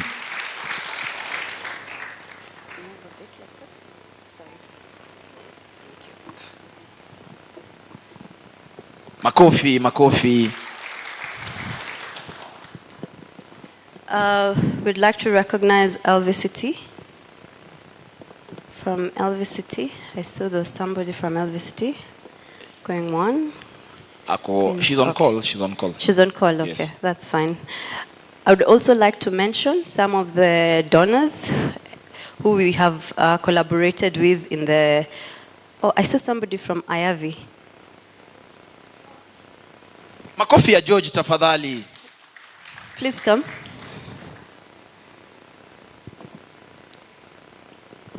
Makofi, makofi ya George tafadhali.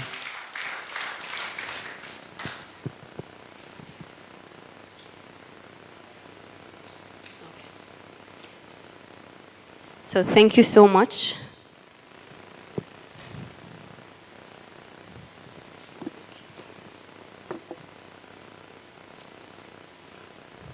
Okay, thank you, Larry. I would like to mention the other collaborators and donors and partners that we've had. CDC, USAID, Bill and Melinda Gates Foundation, LVCT, Global Fund, Genesis Analytics, JPEGO, FHI 360, CAVI, IAVI, KEMRI, and UNAIDS.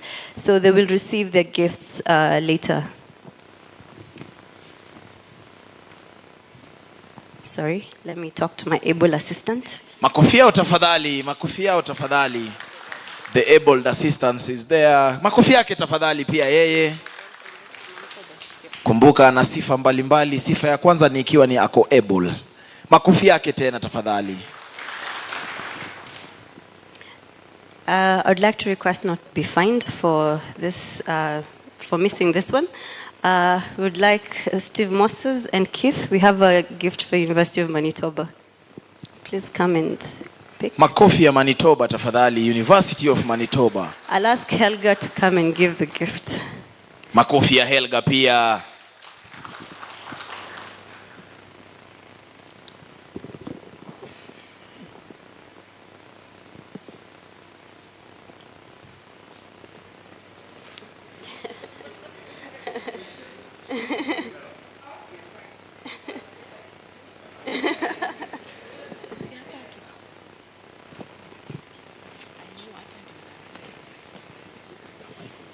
Helga, could I please assist? Okay. So we appreciate our community for the collaborative support in delivering health services to the entire community. And I'd like to recognize SWOP ambassadors. Makofi ya SWOP ambassadors tafadhali. Makofi yao tena vizuri jamani. Anayepita mbele ni Achibela kwa wale wanamfahamu. Wacha nisitaje sifa zake kwa siku ya leo. Makofi tena kwa SWOP tafadhali, SWOP ambassadors.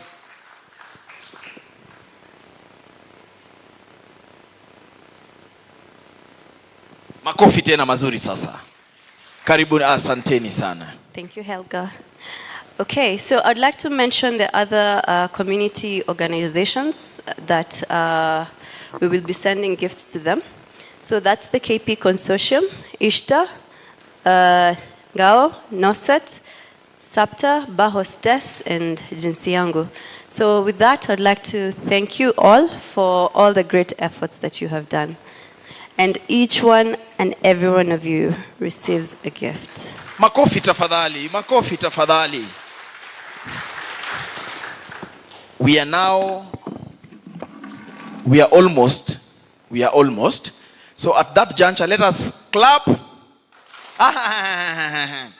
Clap, clap, snap, stand, sit, stand, sit, clap, sit, sit. All of us. DJ, we are ready. This is the last one we are doing as we conclude. We are ready. We are in Nairobi and we must do one move for Nairobi. Ama namna gani?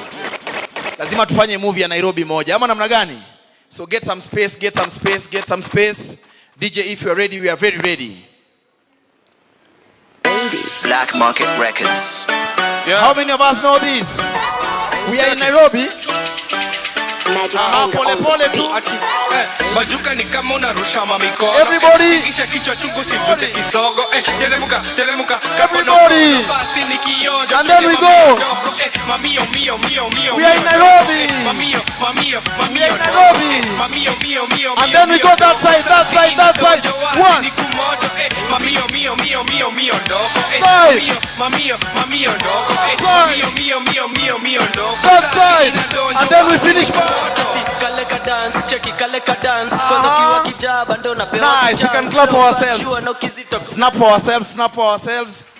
Ladies and gentlemen, at this juncture, allow me to welcome the CEO, Mr. Peter, in the Bible, Mwaura. One day I'll narrate why I refer to him as Peter in the Bible, Mwaura. Makofi ya CEO tafadhali. Ambrose and Evans, you have a warning letter from the HR for making the CEO carry the podium. Tukutane on Monday saa 2. Karibu sana bwana CEO.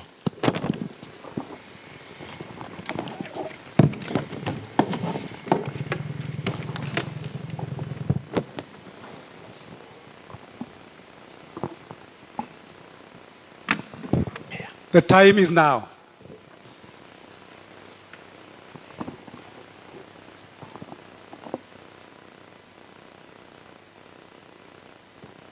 So we have walked the journey, the 10 years journey. We have walked the 10 years journey, and all of us are asking ourselves, what next? We have a plan for the next 5 years. So we are not stopping at 10, we are actually moving forward. Let us say moving forward. Yes, we are moving forward, and we have a plan for the next 5 years, which we are calling strategic plan. 2023-2027. Normally say, if you don't know where you are going, in the road will take you there. So we are introducing a strategic plan before the launch. So these are the steps you are going to follow. I will talk about this plan, and then we invite our chairman to launch the plan. But before it's launched in a style, because there's a style, we don't want to disclose what it is, but you will see it. There will be a style. He will say something before the style comes on board.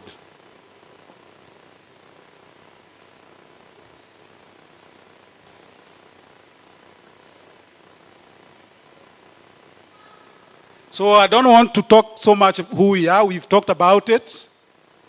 Who we are partners, University of Manitoba, overview.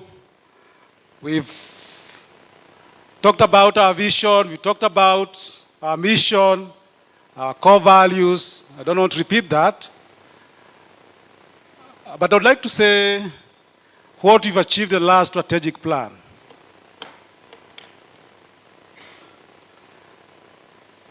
The 4 areas we've been working on has been very profound in terms of the impact. We've been able to be a learning center for priority populations. And this has been informed by the various projects we've had. If I can just mention a few, we have projects like Transform, Tatu Pamoja, the Connect program and the PACT program that has been working on the HIV prevention and treatment program. And people have been coming from wherever in Africa to come and learn from us. The South-to-South Learning Network is another area that made profound impact. It has been an effective platform that has promoted cross-country learning and the sharing of best practices in HIV prevention. The SWOP brand. We are actually a brand as an organization. SWOP has distinguished itself as a brand, a demonstrated effectiveness, the effectiveness of client-centric health services delivery amongst the key and priority population. With remarkable results. As we talk about SWOP, you're talking about 42,000 sex workers receiving health services from the clinics. This includes 1,069 MSMs and TGs,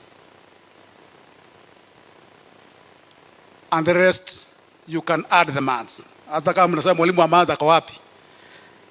You can still add the months. Significantly, this peer-led model has its impact in the eradication of HIV/AIDS and has been acclaimed internationally. In fact, there's a WHO reference point in 2017 that the peer-led model was recognized as the best model in reaching key populations. We have the technical support unit that has been leading the HIV prevention as part of the impact that we can talk about in the last 5 years. It has become the fulcrum of system strengthening for HIV programming in Kenya. This unit has over time enabled PHDA to make significant contributions to the Ministry of Health, national HIV programs, through collaboration and technical support to NASCOP and NSDCC. This contribution is in terms of HIV prevention guidelines, strategies, and policies. We are a research hub. We are calling ourselves a research and clinical trials hub. Research is a signature program for PHDA. Over time, we have witnessed significant growth in our research portfolio through the University of Manitoba Research Collaborative Initiatives, as well as the partnerships with other organizations, including KEMRI, Nyanza Reproductive Health Society, IAVI, CAVI, and many others. Currently, and over the last few years, we've been involved in the vaccine trials for COVID-19, HPV, and many others. Let me mention that we have also become an ethical research hub. We contributed with other global partners in the development of the Global Code of Conduct for ethical research. But this cannot happen without building our systems and structures for the last 5 years. We have strengthened our organizational capacity to enhance effective and efficient delivery of relevant services through the upgrading of our finance systems, HR systems, IT infrastructure, and expanded our senior leadership team from 5 to 6, and enhanced our board structure.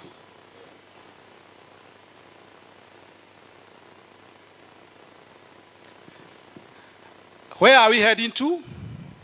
Strategic direction.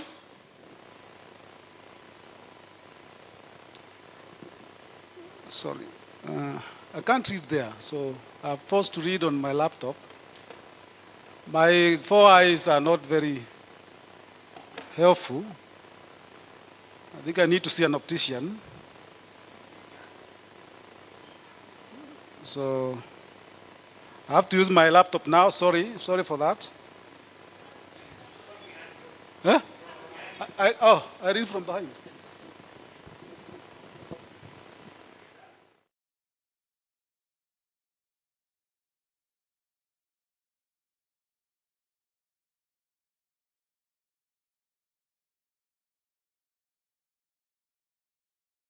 The emerging changes at the national and global levels, including economic hardships, the climate change, which is the currency now, the fast changing technological advancement and changing donor priorities, we are saying we are shifting now from just being a HIV organization to also expanding to SRH, MNSCH, and NCDs.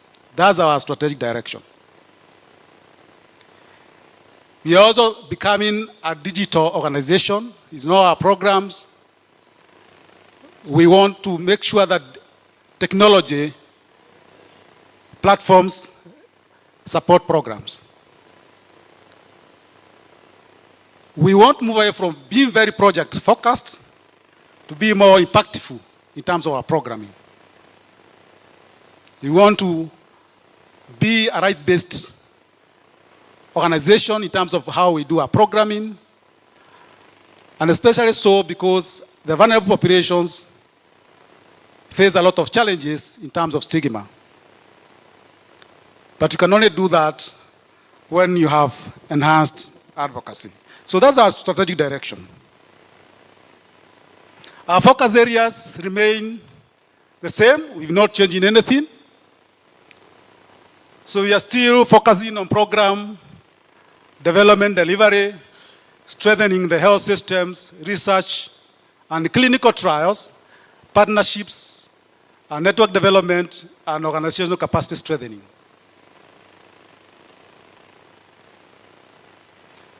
So those are goals for all the 4 areas.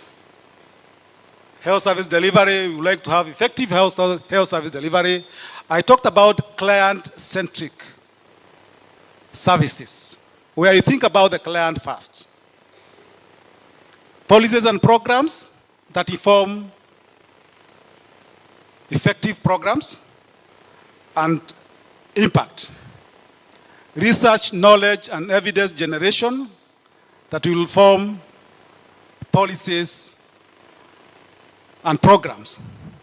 Resource allocation, one of our goals is to do resource mobilization and allocate resources that will be able to achieve all these other strategic goals. Leadership and governance is key. If you are to be able to effectively manage programs and manage the organization, accountability is key, transparency is key, good structures and systems are key, and that's why we have leadership and governance as one of the strategic goals. So those are the objectives. I don't need to read them. They connect to all the goals.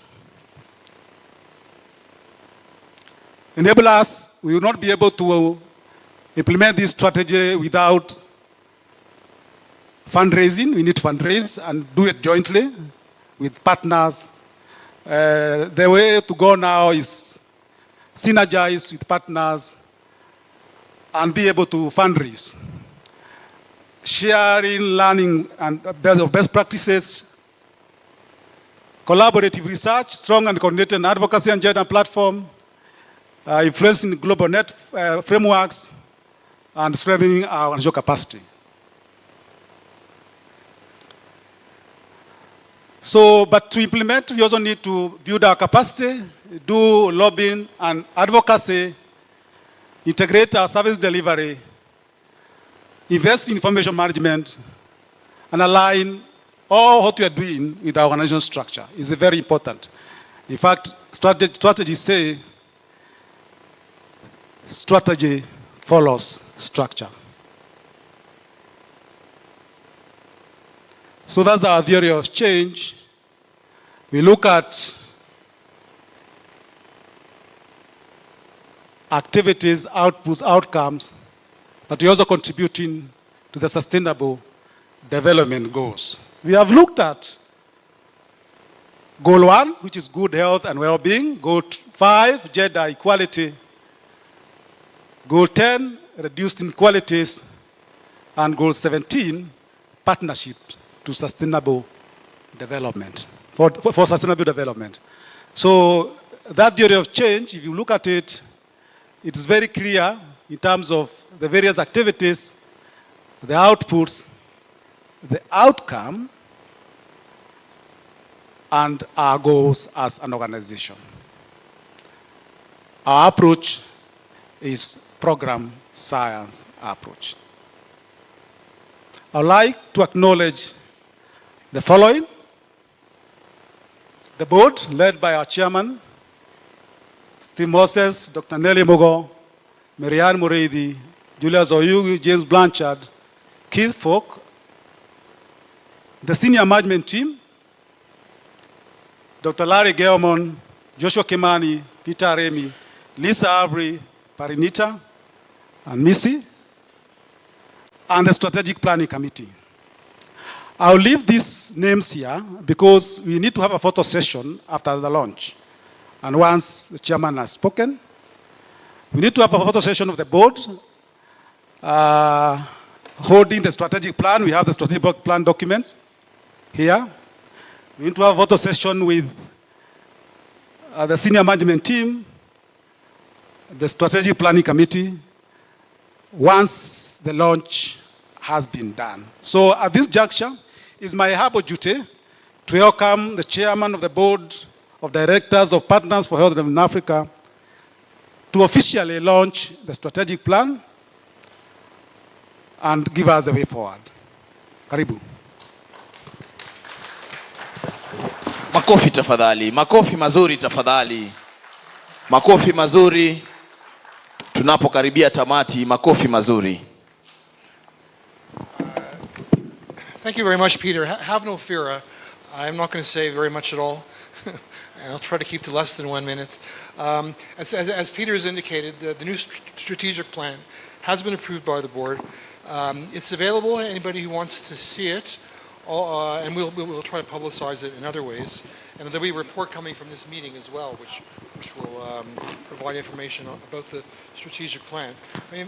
Basically, we're looking at pursuing more deliberatively a health equity agenda in terms of our programming, and to further address the problems faced by marginalized populations, especially in sexual and reproductive health, but also moving into other areas like non-communicable diseases, which we really haven't done much of at all, and maternal, neonatal, and child health also. So that's basically it in a nutshell. And I'm happy to declare this strategic plan launched, if that's what I'm supposed to do. A round of applause to Fadali. So, just hold it there. Just hold it there. We are ready for you.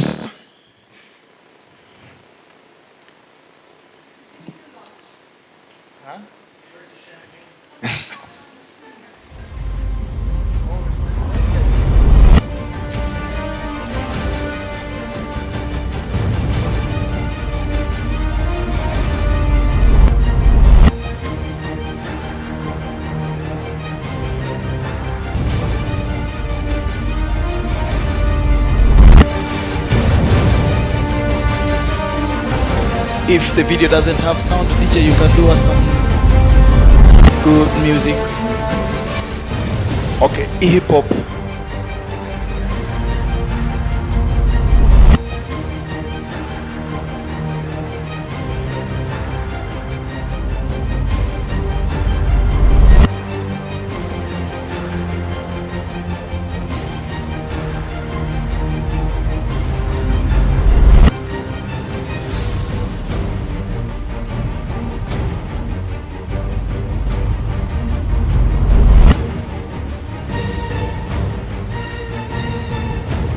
DJ tafadhali.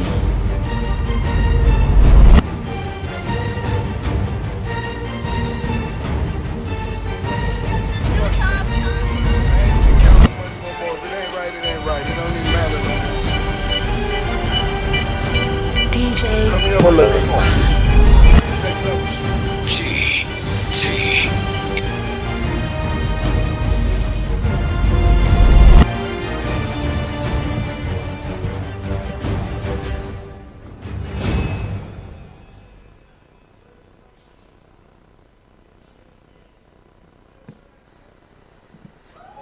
Makofi tafadhali. A round of applause. A round of applause. Makofi tafadhali. is this safe? Are we adhering to the fire code? A round of applause, a round of applause. Happy New Year. Mwalimu wa maths hapa ni wapi? So with that feeling of excitement, ladies and gentlemen, we are now at the photo session juncture, and we are requesting the board members kindly to step forward. The board members kindly to step forward. The board members kindly to step forward. The board members kindly to step forward.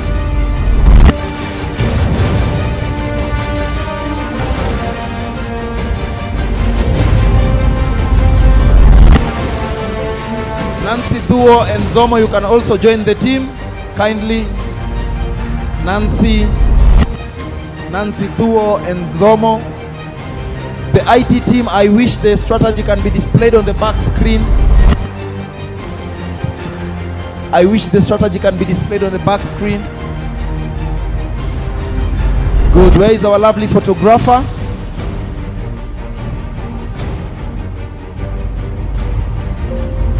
Lovely, lovely, lovely.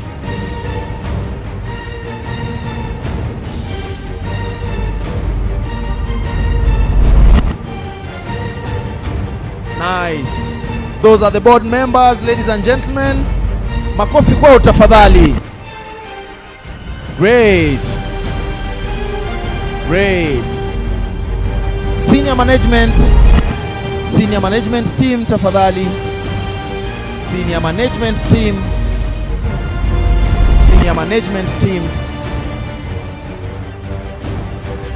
Hold it at that kindly. Senior management team.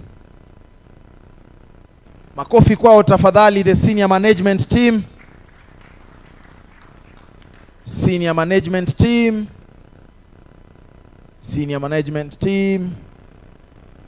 Followed by the planning committee team. Makofi tena. Planning committee team tafadhali, planning committee team.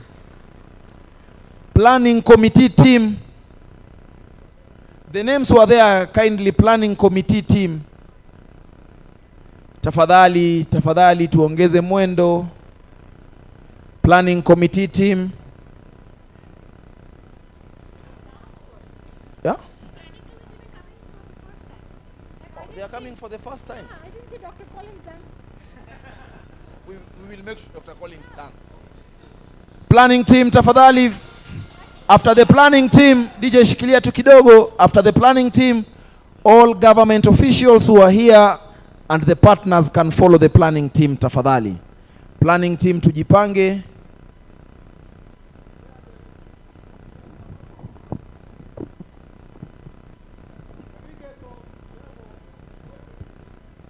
Planning team tafadhali.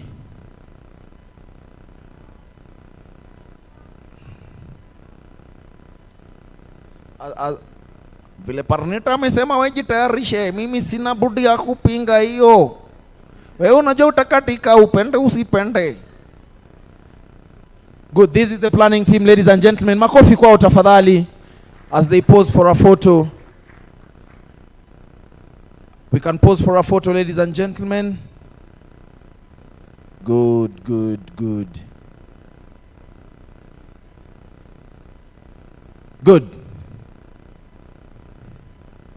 Nice one. We can take a good photo. Perfect. So government officials who are here representing the government and all the implementing partners, kindly, the auditorium is ours. We can take a photo. All partners who are in the building, representative of SWOP, BESP, HOIMAS, you can join the team. We can join the team kindly for a photo. Achibela, wewe tu ndio ukifika tunapiga hiyo picha. Good, great. And we need some of the strategic plan. They're enough. Good, we can pose for a photo. Good. Makofi kwao tafadhali. Makofi kwao tena. Good. Before you leave, just stay there. Anyone who wants to appear in this photo, kindly, with this team, kindly join them. Kindly. Mara ya kwanza. If you want to appear with on that photo, mara ya pili. Usiseme MC never allowed me to go. Mara ya tatu. Hii ndio wito ya Bwana. Anyone else wants to join the team? County government kindly, county representative, sub-counties kindly, you can join us. Thank you. And any other person, it is open now. Kwa mara ya kwanza, if you are not standing, may you forever hold your peace until Jesus comes. Good, we can do a photo with that team. Nice, with smiles. Good. Perfect. Makofi kwao tafadhali. And now finally we are in another juncture. We are now almost getting done, ladies and gentlemen. And at this moment, allow me to welcome Penina, Madam Penina Mwaura tafadhali. Makofi ya Penina Mwaura. a disclaimer. A disclaimer. Penina Mwaura is not related to Peter Mwaura. In any way, they are only colleagues. Peter Mwaura, Penina Mwaura. So where is Penina Mwaura? Penina weko. Twende pale kwa mlango tafadhali. Penina twende kwa mlango tafadhali. Penina twende kwa mlango tafadhali. DJ ukiwa ready. Penina ako ready. Penina and the team. Penina and the team. DJ ukiwa ready, Penina is ready. Penina and the team. Penina and the team, DJ. Au! Machete. Penina, Penina. Ateke. Ooh. Ooh. Ooh. Ooh. Very good. We go.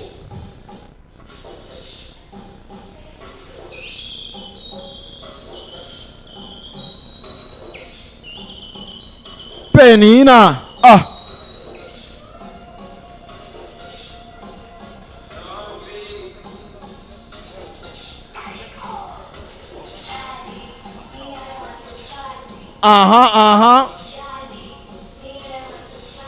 Penina.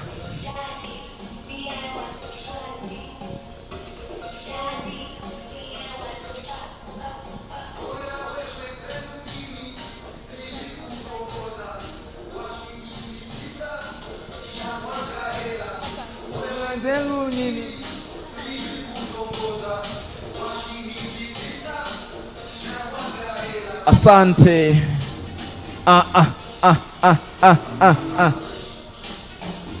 DJ, makofi ya Penina tafadhali and the team. Karibu sana Penina Mwaura. Hi, good afternoon. You look a bit bored. DJ isiweke wasalimiane kidogo.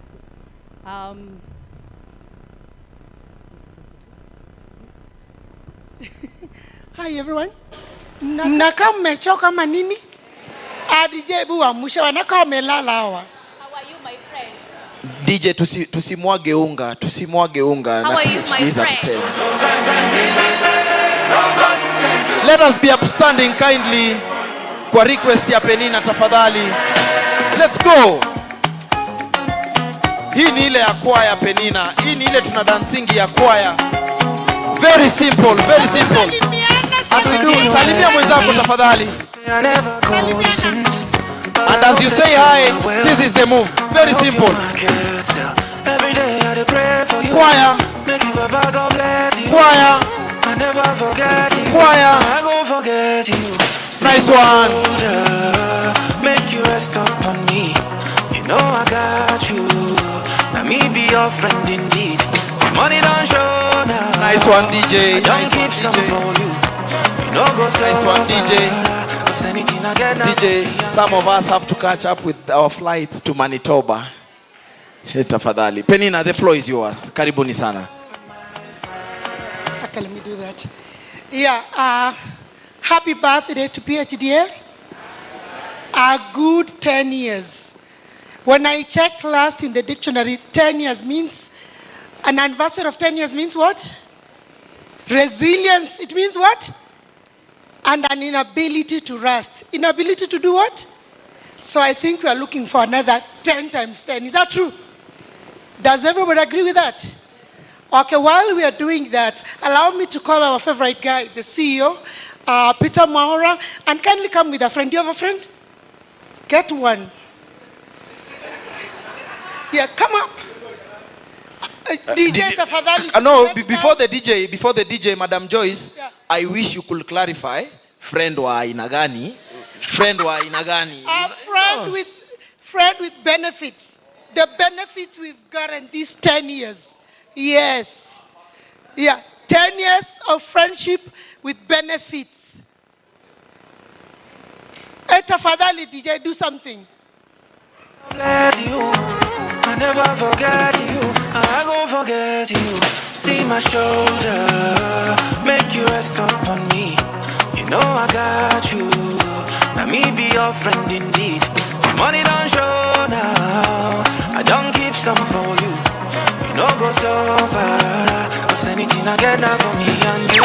Yeah. How are you, my friend? How do you do, my friend? Yeah, now that we've gotten the CEO here, allow us to invite Stephen Moses. Come with a friend. Stephen Moses with a friend, tafadhali. Don't come without a friend. You have to come with a friend. Good. Because of time, let's have Dr. Nelly Mugo too, with a friend. Nelly Mugo. She's left? Okay. Let's have Keith. Oh, you're here. Oh, okay. Okay then. And Julius Oyugi? Is Julius Oyugi here? Julius Oyugi, tafadhali. Okay. And Marianne Murady? No. Okay. Can we all be friends? Yes. Can we stand up and sit down? Oh, we can't stand? Oh, now sit down. Now stand. Good now. For the 10 years, we love to commemorate with the beautiful cake here.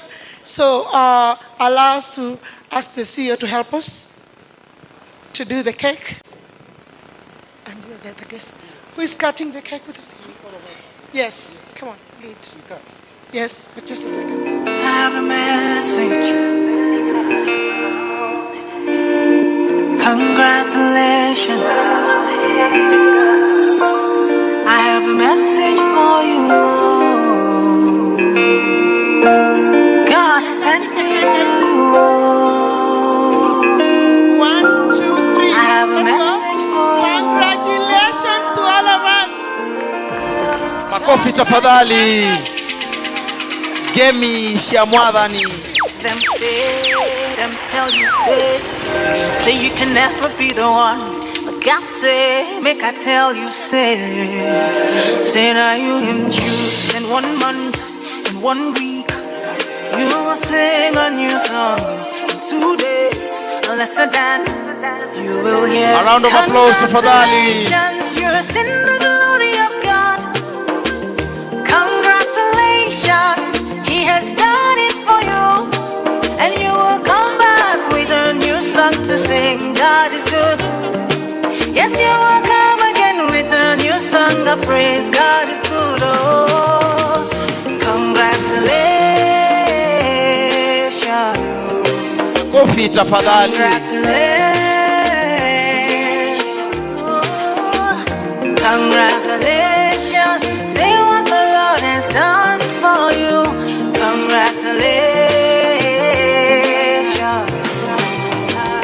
God is good. Them say that I can never be all that. I've seen that. God is greater than that. Who can battle with the Lord?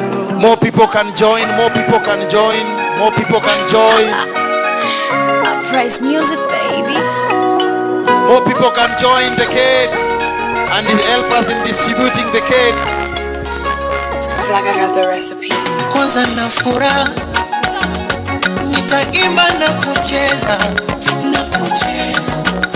washa mishumaa, weka keki DJ. The rest of the cake is coming to everyone, so remain seated. The cake is coming. But we are asking for anyone who is seated on the first, as in the first seat, you can come and pick. You're going to get cakes from the back. Thank you. And as we receive the and cakes, happy birthday, PHDA. Thank you. As we receive the cakes, an announcement. All the partners, as you'll be leaving, kindly see Laisa for your gifts. And all the staff, PHDA staff, kindly see Nancy for your gifts. As we are not yet done, kindly, ladies and gentlemen. Allow me to call Larry, Mr. Larry, to give us a vote of thanks as we receive our cakes. And then we shall be closing with a word of prayer. Karibu sana Larry.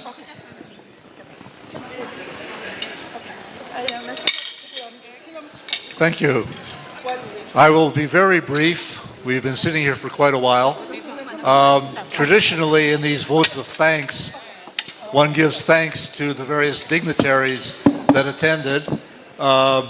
Many of the dignitaries that we invited did not attend, but for those who did, thanks very much.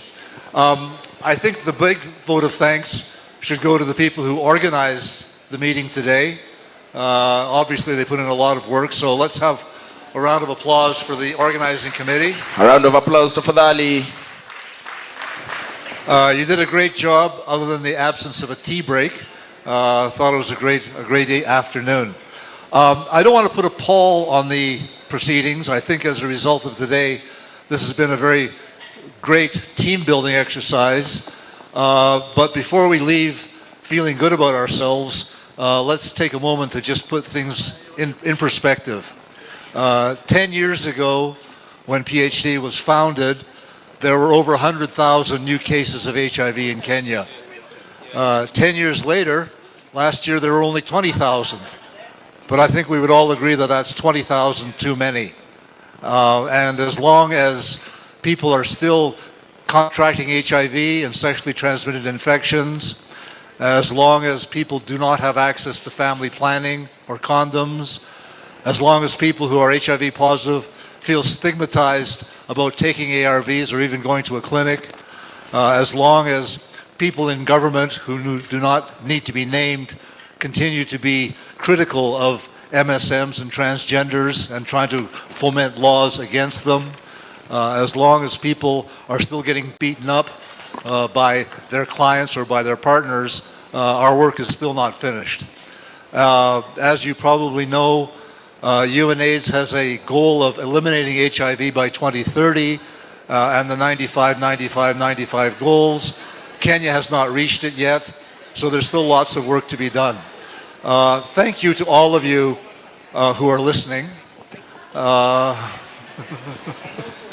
And to those who are not, remember, whether you work in one of the clinics as a receptionist, a clinical officer, a counselor, or an outreach worker, whether you're working in the lab, whether you're working at the TSU in a government office, you're all contributing, and I think it's to you that should go most of the thanks. So thank you very much, everyone, for attending. Thanks for your work. Let's keep it up, and maybe at the PHDA's 20th birthday, we'll be able to look back on how we contributed to ending AIDS in Kenya. Thank you very much. A round of applause to Fadhali. Makofi kwake tafadhali. And ladies and gentlemen, as you'll be picking your gift, ensure you pick a lunch voucher outside the door. Lunch is being served at the main restaurant. After taking lunch, you can leave at your own pleasure and stay at your own cost. Should I repeat? After lunch, you can leave at your own pleasure, but stay at your own cost. And then, ladies and gentlemen, at this juncture, allow me to call one Mr. Julius Munyao aliyejazwa na Roho Mtakatifu aje na tufungie kwa maombi. I have been your host, MC Justo. It was a pleasure serving you all. Thank you so very much. PHDA at 10. PHDA! PHDA! PHDA! Let us clap. Let us clap. Let us clap. Let us clap. Let us snap. Let us snap. Thank you so very much. Julius, tafadhali tupeleke na maombi, tupate ya kiroho, kisha tupate ya kimwili. Asante sana. Okay, thank you for the good time that we have had since we started in the morning, and we have something to say unto our Lord. We are so grateful for the program smoothly and the leaders who have taken us through it smoothly. So let's pray. Let's all pray. Tusikizane. Na ikiwa ataifanya na Kiswahili, tunaomba kwa heshima yake Mungu aliyevaa kofia ambayo si ya kidini haweze kuondoa hiyo, ni pia tukizingatia nywele ambayo si ya kidini tuweze kutoa kwa ajili ya maombi. Karibu sana Mr. Julius. Okay, tuombeni. Baba Mwenyezi Mungu, tuko mbele yako, tuko na shukrani kwa kutuongoza tangu asubuhi za zile tulianza mkutano yetu. Tuko na shukrani kuu sana kwa wakubwa wetu, management wenye wametuongoza katika hii sherehe. Tuko na shukrani kubwa kwa staff wote wa PHDA, partners wote wenye wameungana nasi kwa hii sherehe. Tunatoa shukrani nyingi sana mbele yako. Community wetu wenye ndio grassroots ya programu yetu pia tunashukuru sana, na tunaomba Mungu uendelee na kutupea ushikamano katikati yetu zote, ndio tuendelee kudumia community yetu vipasavyo. Mungu tunaomba kwako kwa strategic plan yenye tumeanzisha leo, utupe resources za kuendeleza hii kazi, ndio tukue na ufanisi mkubwa zaidi. Kuwa nasi tunapoanza mwendo mpya katika miaka 3 ijayo ya strategic plan yenye tumepewa na CEO na wakubwa wetu wote. Mungu tunapofungukana tuende manyumbani kwetu, tunaomba utuongoze safarini zetu, na kwa chakula yenye iko mbele yetu tunakuomba Mungu uibariki, ikuwe manufaa kwa miili yetu. Kuwa nasi na endelea na kutuongoza kwa kila jambo. Tunaomba hayo katika jina la Yesu tunaomba na kuamini. Amen. Amina. And if you've not eaten cake, kindly, keki bado tunayo. Make sure you've had a taste of the cake. And then we don't want to tuketi kwanza jamani, tuketi kwanza. Si birthday yako ni ya PHDA. So we are humbly requesting this row to kindly walk out first, this row. From the back, you walk out this row. Kindly. Kwa mara ya kwanza, kwa mara ya pili, very good. Very good. Tafadhali Maria wafungue njia. Very good. Very good.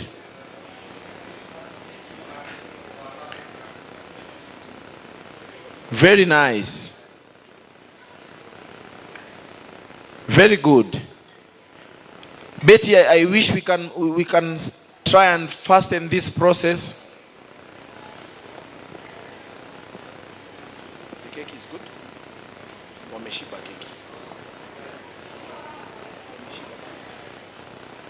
And remember, we have enough cake here. Usiende kama ujaonja keki yetu. Birthday si birthday bila keki. Tafadhali.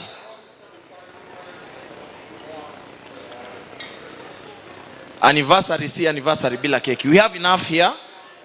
We still have enough cake here for those who still want some more.